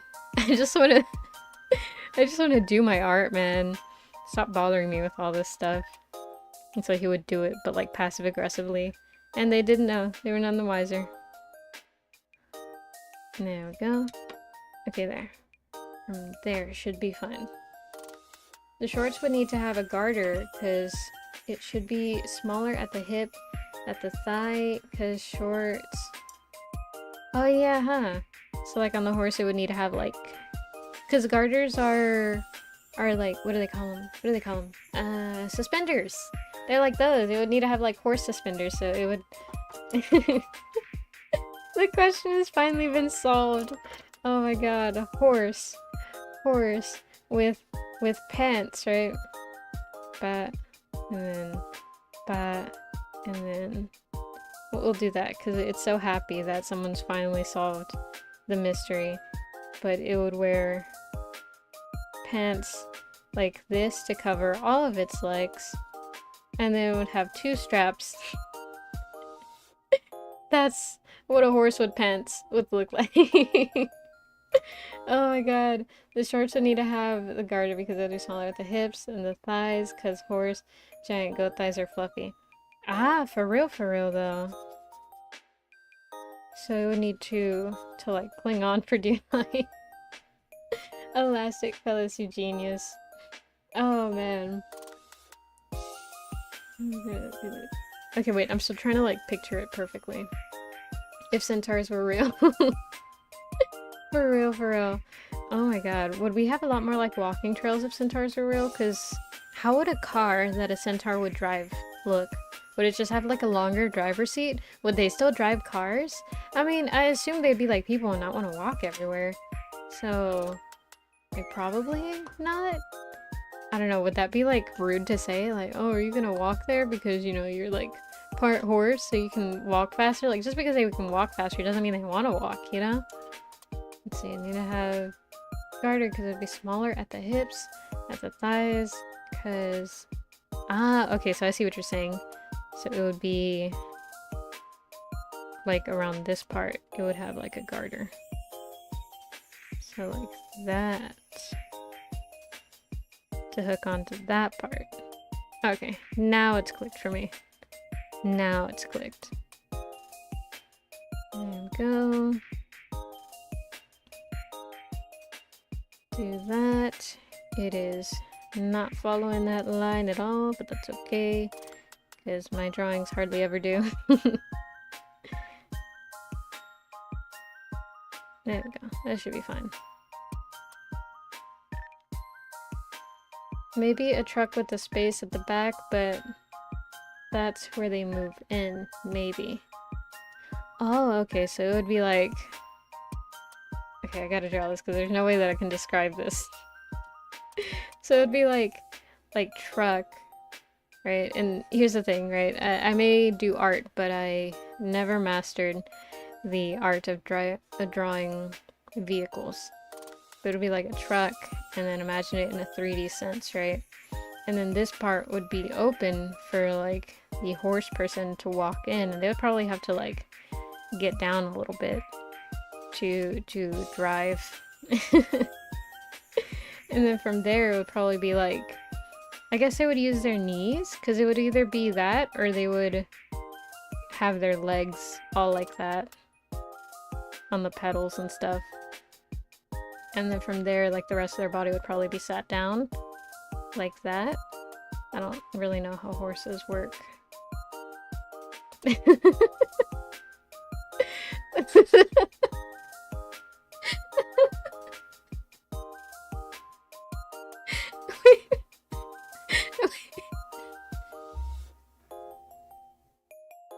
Oh god. Oh shit, I can't take this seriously. Oh man. Oh man. Just one door at the back and oh my god, what is that? Yeah, cause like cause this would be the floor, right? And then that would be the steering wheel, right? And so this would be the dashboard, and then right here would be the pedals and stuff. So like that's how they would drive. Either that or they would have their knees bent like that, and then they would just use their knees to like hit the correct pedal, you know? I'm scared. Listen man, you're just scared because we're totally seeing the future here. Oh man. So yeah, I guess it would be like kind of a truck type situation where it has that part and then you open it up and you go in, and then this part has like an opening door or something, and then from there you just like sit yourself in. But how would they do it for like other cars? Because what if centaurs don't want to drive a pickup truck, you know? Horse suddenly became a lizard. What are you talking about? That does not look like a lizard. That totally looks like a horse. See, like there's the shoulders and there's the head, and that's like the torso, and then this is where the horse body would be. Happy pitching this to a next-gen cryptid car company. I'd watch that show. Yeah, so as you can see, it's clearly comfortable for like even the most unique of body types, you know? And just, it's honestly the best cost-wise, because then you don't have to worry about manufacturing from a completely new facility in a totally new shape. You can take the body of pre-existing cars and just update it to fit our newfound friends, you know? Stuff like Oh man. I'm just gonna leave that there, it'll be fine. Oh man. That'd be hilarious. We're all set to go. Centaurs are now welcome in the world because they no longer need to worry about how are we gonna get to places. The world isn't made for us. You know, we can just be like, I got you. I got you. Give me like 10 minutes with my chat. Oh man, we got this totally under control. Peppers are like the peppers of the future, man. We got everything on lockdown. I'm just gonna pretend that I drew the top part fluffy. There we go. Okay, but Heelys in the hooves. Concerned look, but nodding slowly. Oh man, Heelys in the hooves? Oh man, that would be dangerous. That would be like... I don't know. Well, then again... Well, I would say just because of like how big I assume they would be. Because like, what if they fall and, you know, hurt themselves? Well, then again, would their body be able to withstand their weight? Like, well, I guess, okay. Here's the thing, right? I keep thinking, what if they fall, right? What if they fall, or what if they fall on someone? But the thing is, the same thing can be said for people. Because I was like, oh, what if they fall on their wrist pad? Can their wrist support the amount of body weight that they have? But like, our wrist can't support the amount of body weight that we have in the wrong angle. So it's the same thing. So honestly, it would just be, how do you get it to stay on the hoof?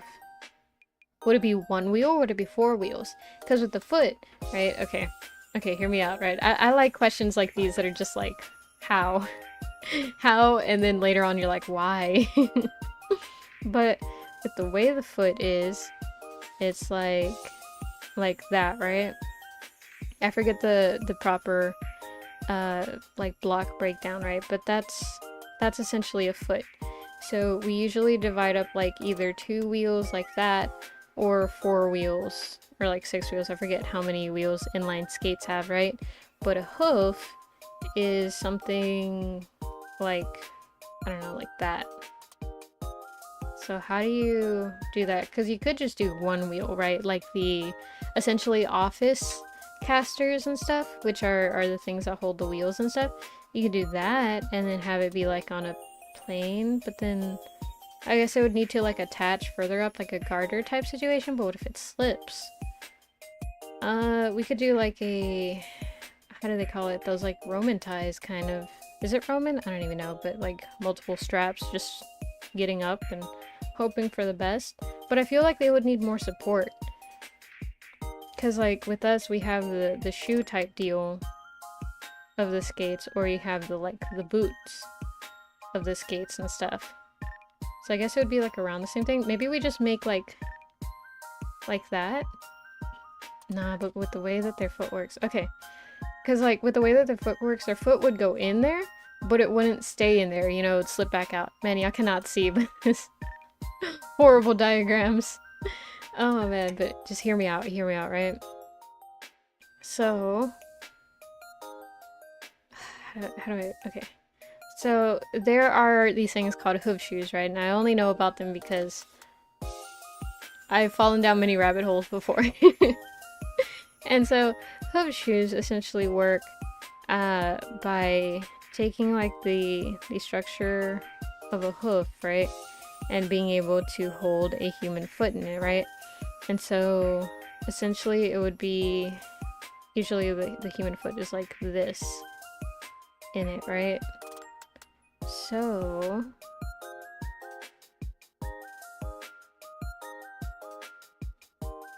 I have no idea. How are we gonna fit their foot in something? How are we gonna keep it on?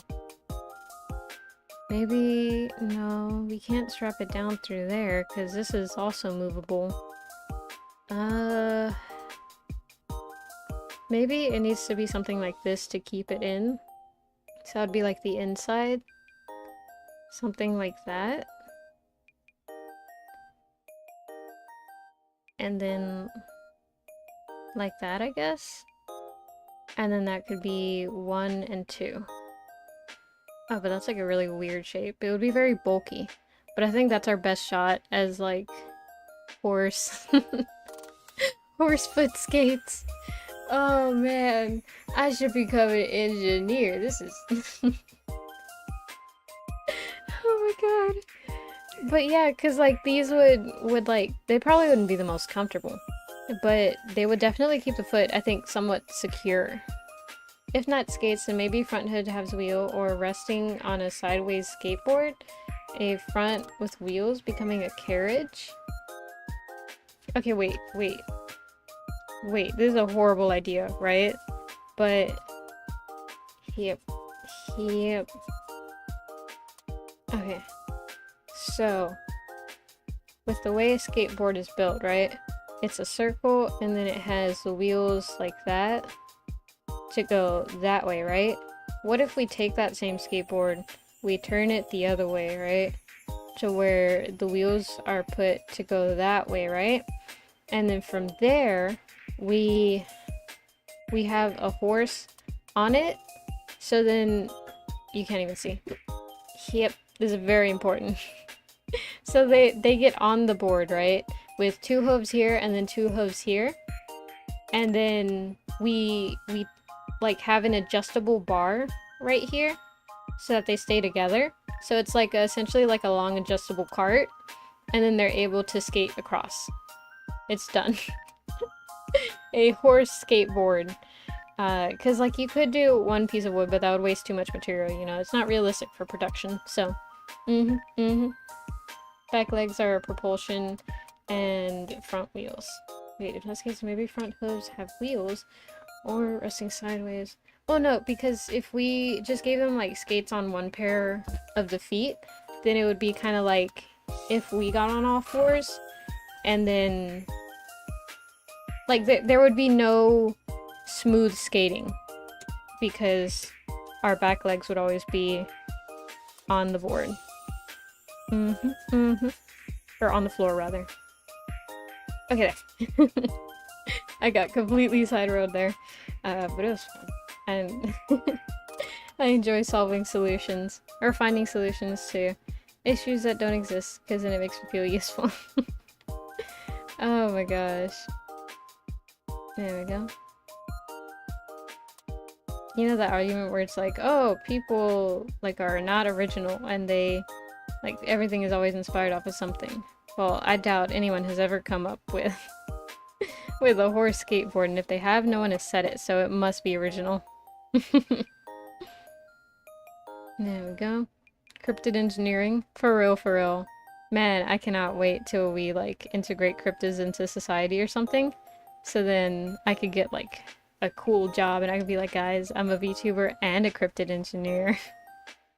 Is your Oshi a cryptid engineer? No, I didn't think so. Oh man, that'd be funny. There we go. Nothing is better than drawing floof but not really having an actual plan, so you just kind of like wiggle the pen that you're using or whatever art supply that you're using and just like do your best. Uh-oh, one leg is thicker than the other. Whoops. And actually I can just make this thicker. There we go, that should be fine. Right there. It's gonna be very messy. But it's fine, it's fine. A little bit longer. There we go. Ouch. My arm. Be the first to put it on media? Exactly, exactly. Clearly that makes me the first. Oh man. Nah, I'm pretty sure people have thought of it before. They've just never admitted that they thought of it before because they got embarrassed. But I'm not embarrassed. Because what's there to be embarrassed about? I've created an invention that no one needed yet, you know? Everything usually has a purpose. Purpose. Without the T. Okay. Now for this part. Oh, the hands. Damn it. But, and then right there.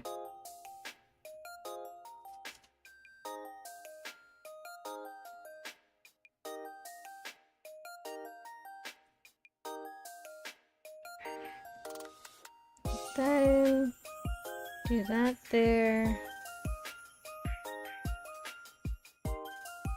Right there. May have gone a little bit too far in with that one, but it's okay. Right there. With the little side poofs going. There we go.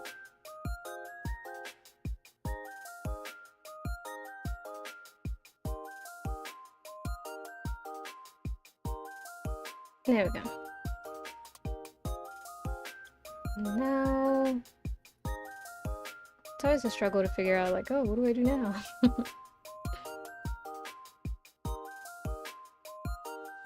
Oh yeah, wait, I forgot. Like a good couple of minutes ago, I was gonna tell one of the spooky stories that I had. I totally forgot. Uh, but yeah, so they had one of those like old televisions, right? And in the morning, every morning, my mom would make us wait in the living room because we had this ongoing issue where we would start falling asleep in our bed again. And so she would have to re-wake us up while getting ready for school, right? At the, butt crack of dawn. And so,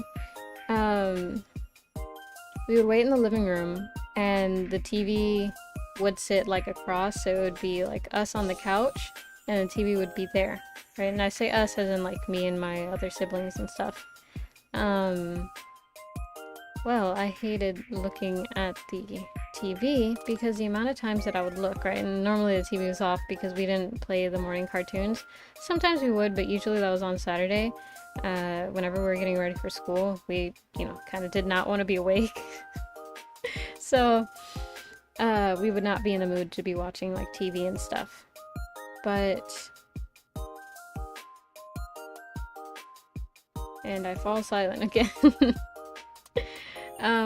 But essentially what would happen is that I would start like looking at the TV because I would have nowhere else to look, and then I would see things run between the couches, right? So the way that it was the TV and then the two couches, right? We had two couches and the entire thing was in the living room, right?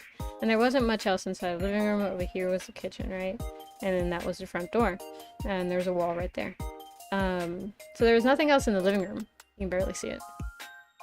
TV, two couches. I would usually sit in this one. I would look over at this. The TV would reflect everything else because the screen was off. Sometimes I would see things run back and forth between the couches. There was never anything else in there except for me and my other brother, who was like basically asleep on the other couch. So, don't know what I was seeing run back and forth. Because they didn't look like rats or anything, right? And either way, we didn't have rats. But like, what could it have been? They look like tiny people or something, which is really weird now that I'm thinking about it, because I don't know if y'all remember that short, but I used to hear like a little whispering under my bed. So I don't know what that could have been, but I never considered them related till just now. But yeah, it was very weird, because why? Why was that a thing?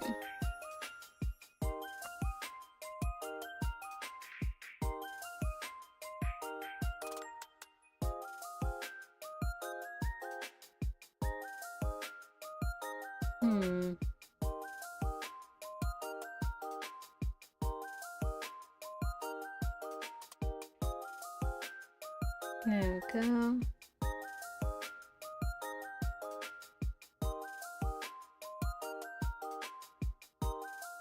There we go. That should be fine. And from there, do that, and do this. Do that, do that. What was I going for here? What's with all these lines? Okay, that goes there, that goes there, that goes there.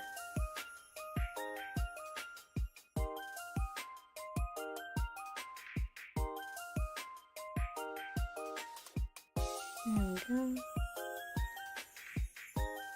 There's plenty of experiences that we all, like, have some type of similarity to, or not really similarity to, right? But anytime someone brings up those experiences, there's, like, a thing that you can be like, oh, I have something similar of that happened to me, And I feel like one of those things is scary stories, because I don't think I've ever spoken to anyone that doesn't have a scary story to, like, add to, Like, I had a friend a couple whiles back who, like, they were telling a story, and that's how I ended up bringing up that story too. But their story was that they used to be very, what's it called, like, in tune, or like very sensitive to occult stuff or whatever. They used to see a lot of stuff whenever they were younger, which is scary. I'm so glad I never saw anything whenever I was that young. Or like, I saw some things. I saw like one or two, like two occasions that I saw stuff. But it was nothing like as much as they, like as scary as they've told me. Ugh. Whenever I thought, as a little kid, there were spooky things in the halls, I needed to use the restroom, I watched The Page Master to feel more brave, and it always worked. What's The Page Master? Is that like a video, or is it like a story? I don't think I've ever heard of that. Because yeah, to this day, I don't like walking through dark hallways. Oh man, it's the worst feeling in games. Ah man, not to mention in like VR games and stuff. Because like, that, I don't know, my brain very easily tricks into being like, okay, this is your new reality now, and you're really here. So anything that you do see is absolutely dangerous, and we will react to it in a way that makes us believe that it is in fact real, and we are in immediate danger. Which is not that fun. I mean, it's a little fun, you know, it's funny afterwards, because it's like, oh my god, how did I get scared of that? That wasn't even that scary. But in the moment, you do not have time to process that logically. I've never seen it, but my imagination was enough. Wait, but what is the Page Master? That sounds like... That either sounds like some type of Yu-Gi-Oh card, or that sounds like one of those 80s robots or something. Like, oh look, this is a labeling machine. We call it the Page Master. The Page Master is an old movie where a boy ends up on an adventure and becomes a cartoon, traveling through stories, finding his confidence. Oh, that's cute. That's nice. Is it like a... kind of like a never-ending story? I feel like I feel... Wait, okay. There was this one movie, right? And I don't think it's it now that I'm thinking about it, but there was this one movie, kind of old, where it was this kid, and then he got this kind of jewelry box looking thing, where it was like a little cabinet, and then he was able to unlock it, and then all the toys that he put in there, and then opened again, they would come to life and stuff. Was it that? Not my best friend need to go to sleep. When are you live streaming? And just asking. Tomorrow... I know I put it on the schedule, but I didn't put the waiting room out. Let's see. Tomorrow I'm streaming from 3 to 6. It's gonna be Nighttime Visitor, so yeah. Excited about that. Looks pretty fun. Someone recommended it to me in the comments, and then I looked into it and I was like, actually, that does look pretty fun, and now I'm gonna play it. It's a horror game, so yeah. Trying to stick to a lot more horror games this month to fit the spooky vibes. There we go. Follow that. Totally on point. Like that. There we go.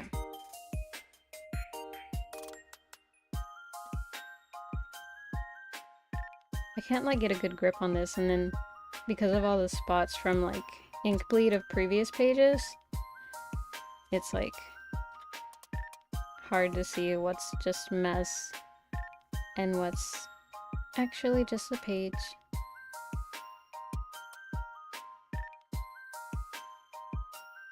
There we go. That's somewhat decent.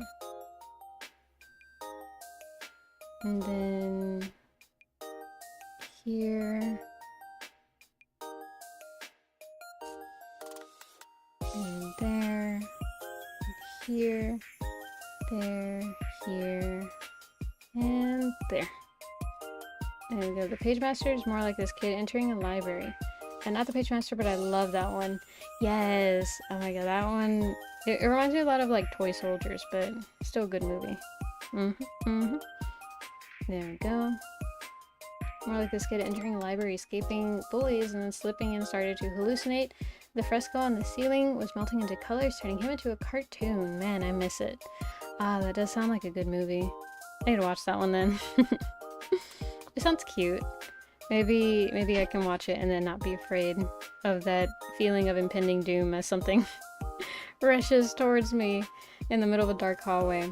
I hate that feeling. There's some times where like, I don't remember what mythological story it was, right? but there was one, I think it's Greek, where there was this guy, right? And he had this like lover or whatever, and he was like, "Oh, I really want to bring them back to life and stuff." And the gods were like, "Okay, we'll do it." Or Hades, or I don't remember who. But they're like, "Okay, we'll bring her back to life. But all you gotta do is walk through this tunnel and just trust that she's behind you. Don't turn back, right?" And then, you know, as one does, he turns around at some point and then she like dies again, right? Because she was behind him, but he didn't know. I kind of feel like that, except I'm just waiting for like a jump scare whenever I turn around, or like a big figure to be behind me, because that would be scary. Like, it's just my imagination that makes everything scarier. There we go.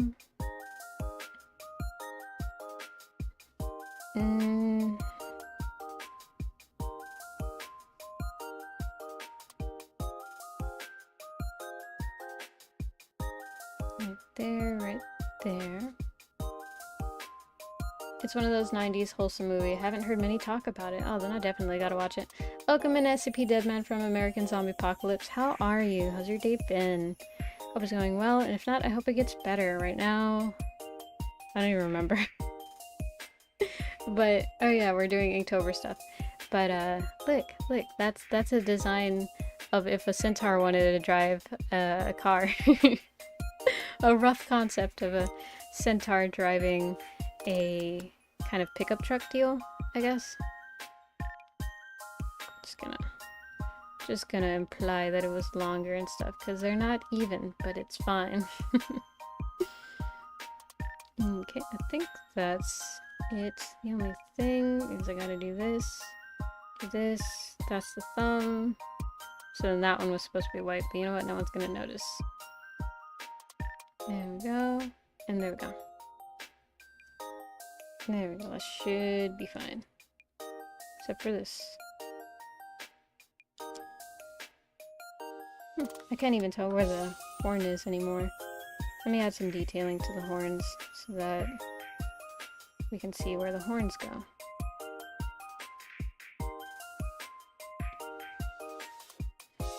Detailing, just lines. Just lines. I like the idea to be king of the monsters and not be afraid of them. Yeah. Turn around and tell them to take a hike. Like, what will they do? Tickle you? I don't know, man. In a lot of folklore that I've heard from, like, my, I guess, grandparents and stuff, it's never a good thing. And that's true. Like, they don't explicitly say, like, "Oh, look, they're gonna do this to you. Ooh, so scary." Well, except for, okay, we call, what are they called? Like, gnomes? We call them duendes, right? Which already, I don't know why, just like that, the way, like that name for them scares me. Just the name. But what they do, right, and it's not even anything extremely bad, but it still scares me. What they'll do is they'll like dance or something in front of you. They'll be like, "Ooh, look at us." Like, this is a duende, right? And usually they come in packs and they're like, look at us, have fun with us, right? And then they kind of like hypnotize you and then they take you away. And then you come back like years later, right? And usually like they don't say like if you're like on the brink of death or anything, or oh, you've suffered like so much indescribable thing, you know. Honestly, from the description of it, they don't do anything. You just go hang out with them for like what feels like 20 minutes, and in reality 20 years have passed and stuff. Because there was this one story, right? And it's kind of like, I think, the main story for them. And what happens is that there's this guy and he's traveling to like the next town over, right? And he's a musician, I think. He plays a guitar. And so he's like going through the forest, right? And then they like come out and they're like, "Hey, you know, like play music with us." And so they start like playing music and stuff and they're dancing. And he's like, "Yo, look at this little guy. He's sick. He's dancing." So they start dancing too. And then they're all dancing and stuff, right? And then they're like, "If you play us this song, then we'll give you like all this gold," right? And he's like, "Yo, gold? Oh my god, my family's gonna love that." And so he plays them the song, right? And they're like, "Oh, that was amazing." And so they give him like a bunch of gold, right? And he's like, "Ah, sweet, what am I gonna do with all this gold? I'm gonna go tell my wife." And so he goes, right? He leaves the forest and then he goes home to his wife, who is now like very, very old. He's like, "Oh god, what happened to you?" And she's like, "You were gone for like 20 years. where were you? Everyone searched for you. We could not find you. And he was like, oh, I was in the forest dancing with the duendes and stuff. And then he's like, look, I got all this gold for dancing with them. And he like hands it to her, and it turns all into like dirt and bugs. And then that's it. So it's like, it's not really as scary. I don't know why. It freaks me out. Just the thought of like little creatures and stuff being able to, I guess, kind of forcibly time travel you. It's not it's not my favorite idea. There's one where the moon eats kids that run off at night alone. What?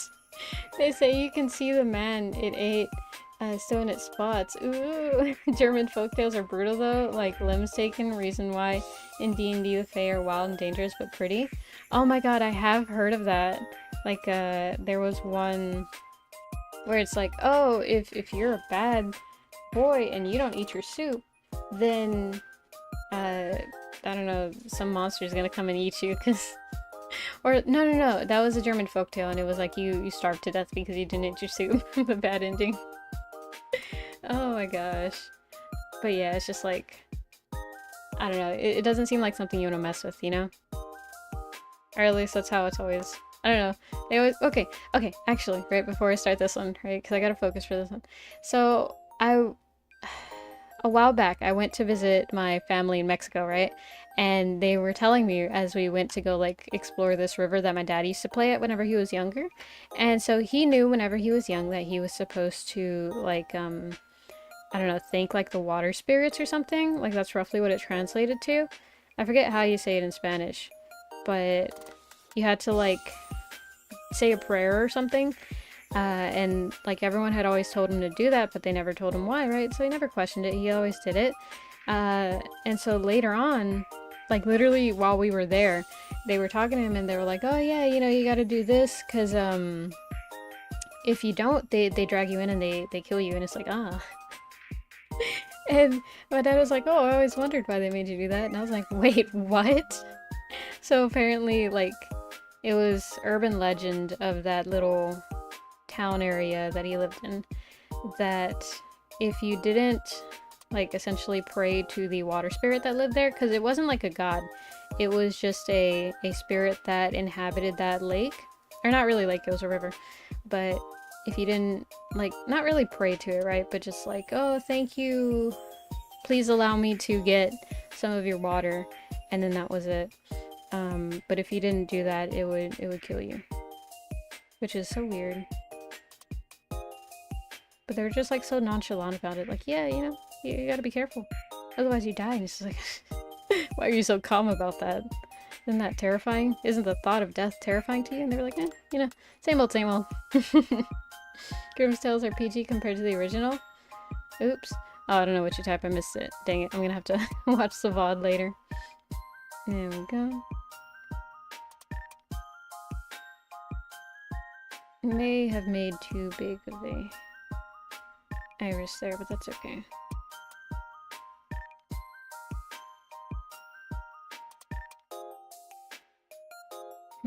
I really don't like this one now. Feels way too cartoony. Oh well. It is what it is, as I say. Wait, okay, maybe I can make them into, like, sockets.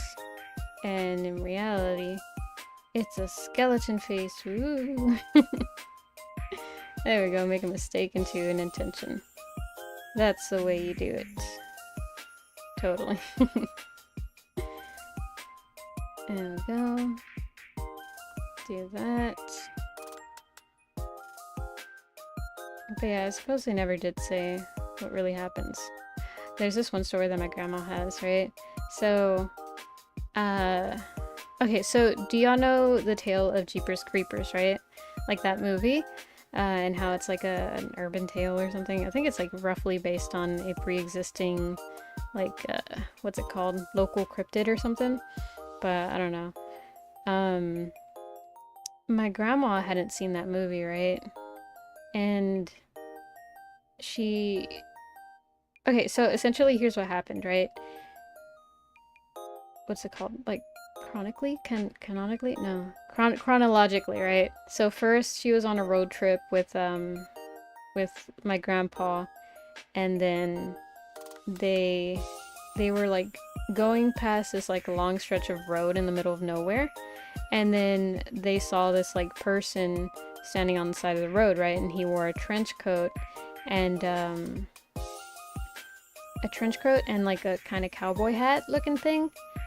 And they saw him and they're kind of like, that's weird. Why is there someone like so far out of like right here, right? But they didn't think anything of it. They kept going. And then later they saw the same person again. And it was weird. And then they saw him like one more time. And then they like, my grandma just felt like this really like bad presence kind of. My grandma has always been like very sensitive to that type of stuff. So she like always prays and stuff for that. Like not for that, but she prays like, oh, you know, take care of us, you know, let nothing happen. And so then, yeah, they never saw it again, right? And then later on that month was when Jeepers Creepers released. And so she saw it and she was like, oh my god, that's exactly the figure that I saw, right? On the one hand, it could just be like, oh, she'd seen like an ad for it, but she didn't watch a lot of TV. But yeah, she was freaked out about it. Like, not a whole lot. She wasn't like, oh my god, that's crazy, this is crazy, something's happening. She was just like, wow, that's really weird. Because it's just like, it's a weird coincidence, you know? Yeah, keeping in order with superstition, it's so weird. Starting out with kids, but it remains into adulthood. Apparently, the chupacabra came from Puerto Rico. Oh my god, oh no. She prayed for that. Yeah, no, unless she could weaponize it. Oh my god, like a Pokemon. But yeah, nah, it was just like really weird timing, you know? But yeah, I always think about that sometimes. Where it's like, they say like certain things and it's like, oh my god, it looks like that thing, and they're like, oh, it looks like that thing, why? It's just like weird timing probably, but what if, you know? I'm not gonna draw that because I can't figure out how to make it look good. I lied, I'm gonna draw it, and just if it looks bad, it looks bad. It is what it is. That's a part of life. There we go. Do that. I think this is the last one I have to catch up on, aside from like inking them and stuff. That'll be fine, that part's easy. It's just tracing it that's like really tedious, and sketching it that's hard. There we go. There we go. You don't know, I choose you. Oh my god, for real. Yeah. I think almost every family has like that one family member that's like, I saw it. I saw one of those, which is creepy. Also, I've like heard a lot of people have the same story of like, oh yeah, I saw this like weird baby looking figure crawl to like the other side of a room that I was in, and there were no babies present, so it couldn't have been an actual baby. And then like leap a tremendous height before vanishing into thin air and stuff like that, right? Because what was it? I think it was my grandma again, while she was in Mexico. She had seen this like baby, and it was like in the kitchen area, right? And their kitchen area has like this this window above the sink, and that the baby had like crawled across the floor and then leaped onto the counter, and then like kind of leaped through the window, but the window was closed. And I don't remember what my grandma was doing. I think she was like watching the TV, because they had this like tiny little TV inside the kitchen, and she was like watching TV, and then she saw it like do that, and she was like, what the hell? And then she like kind of got close to the window because she was like, oh my god, where's that baby going? And that it jumped onto the top of the church, and then the like church had closed or whatever for some reason, I forgot why, but it was like kind of one of those things that you don't really ask questions about. But it had like gotten to the roof of the church, and then it just kind of like jumped into the church, or like more towards the center of the roof, and then that was it. And then there was this other story that's like, I don't know, related to the baby incident. Not really related, just like similar. Where it was one of her uncles or something, and he was like, they had a horse, and he was riding back home on the horse, and then he was like, how to describe it? He was like, okay, so it was by a lot of farm area, right? And so he was riding home, and then he like heard crying, right? Because, okay, so I really gotta focus for this part, otherwise I'm not able to say it because words will not come out. But he was riding by this like farm area, and they had always said like, hey, don't go in that farm area, it's really cursed. The owner of that was like, you know, not a good person, so don't go in there because it's like cursed land, right? And so he was like, well, I really need to get home, so he went through it like he shouldn't have. So he was riding through it with his horse, like really fast or whatever, and then he heard like crying, and it was like almost pitch black, right? Just like the moonlight. And so he was like, well, what the hell's crying? And so he stopped, and then he kind of followed it, and he saw this like kind of pothole, and inside of the pothole was a baby. So he picked it up, and he's like, what the hell, like, why is there a baby here? So he picked it up, and then he started looking at it, and then its face like morphed into like this really scary, ugly looking like demon thing. And then he got scared and he threw it, and then like it just kind of like skittered off or something, or I forget like what he says happened. He like threw it away or something, and I think he saw like some other figure or something, and he went running towards that, something like that. But yeah, they were like, see, that's why you shouldn't go out late at night, because then what if you find a demon baby? Oh man, I don't know. Then again, like, he had gone out, like, supposedly part of the story was that he'd gone out, and the reason he stayed out so late at night was because he had been drinking. And so maybe it was just, you know, drunk hallucinations. That could very well be a thing. But I don't know. Nobody ever like really questioned it. We're just like, wow, we shouldn't go out late at night. And we're all like, yeah, that's a good idea. There we go. Okay, with that, I have to go ahead and stream because it is past 10. But yeah, I think we finished. Go us. Oh wait, there's still one. Damn it. Oh well, I can't. I have to go ahead and get off. Because yeah, I'm hungry. And there's food in my kitchen. But yeah, there's the rest of them. There's Demon Paprika, if she were a demon. There's a sketch that I didn't touch. There's Mommy Paprika. And then there's Werewolf Paprika, yay! And then get stick bugged.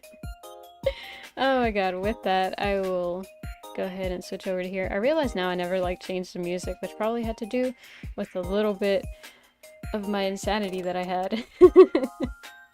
Got good drawing ideas today? Yo, Pug, glad to have inspired either that or something that I said. You were like, ah, I want to draw that or something like that. That's dope. But yeah, with that, I will see y'all tomorrow for... What was it? What was it again? Shit, I can't remember. What was it? Nighttime visitor. Yeah, I don't know what to expect. It sounds like there's gonna be a visitor and they're gonna show up around nighttime if I had to guess. But yeah, we'll see then.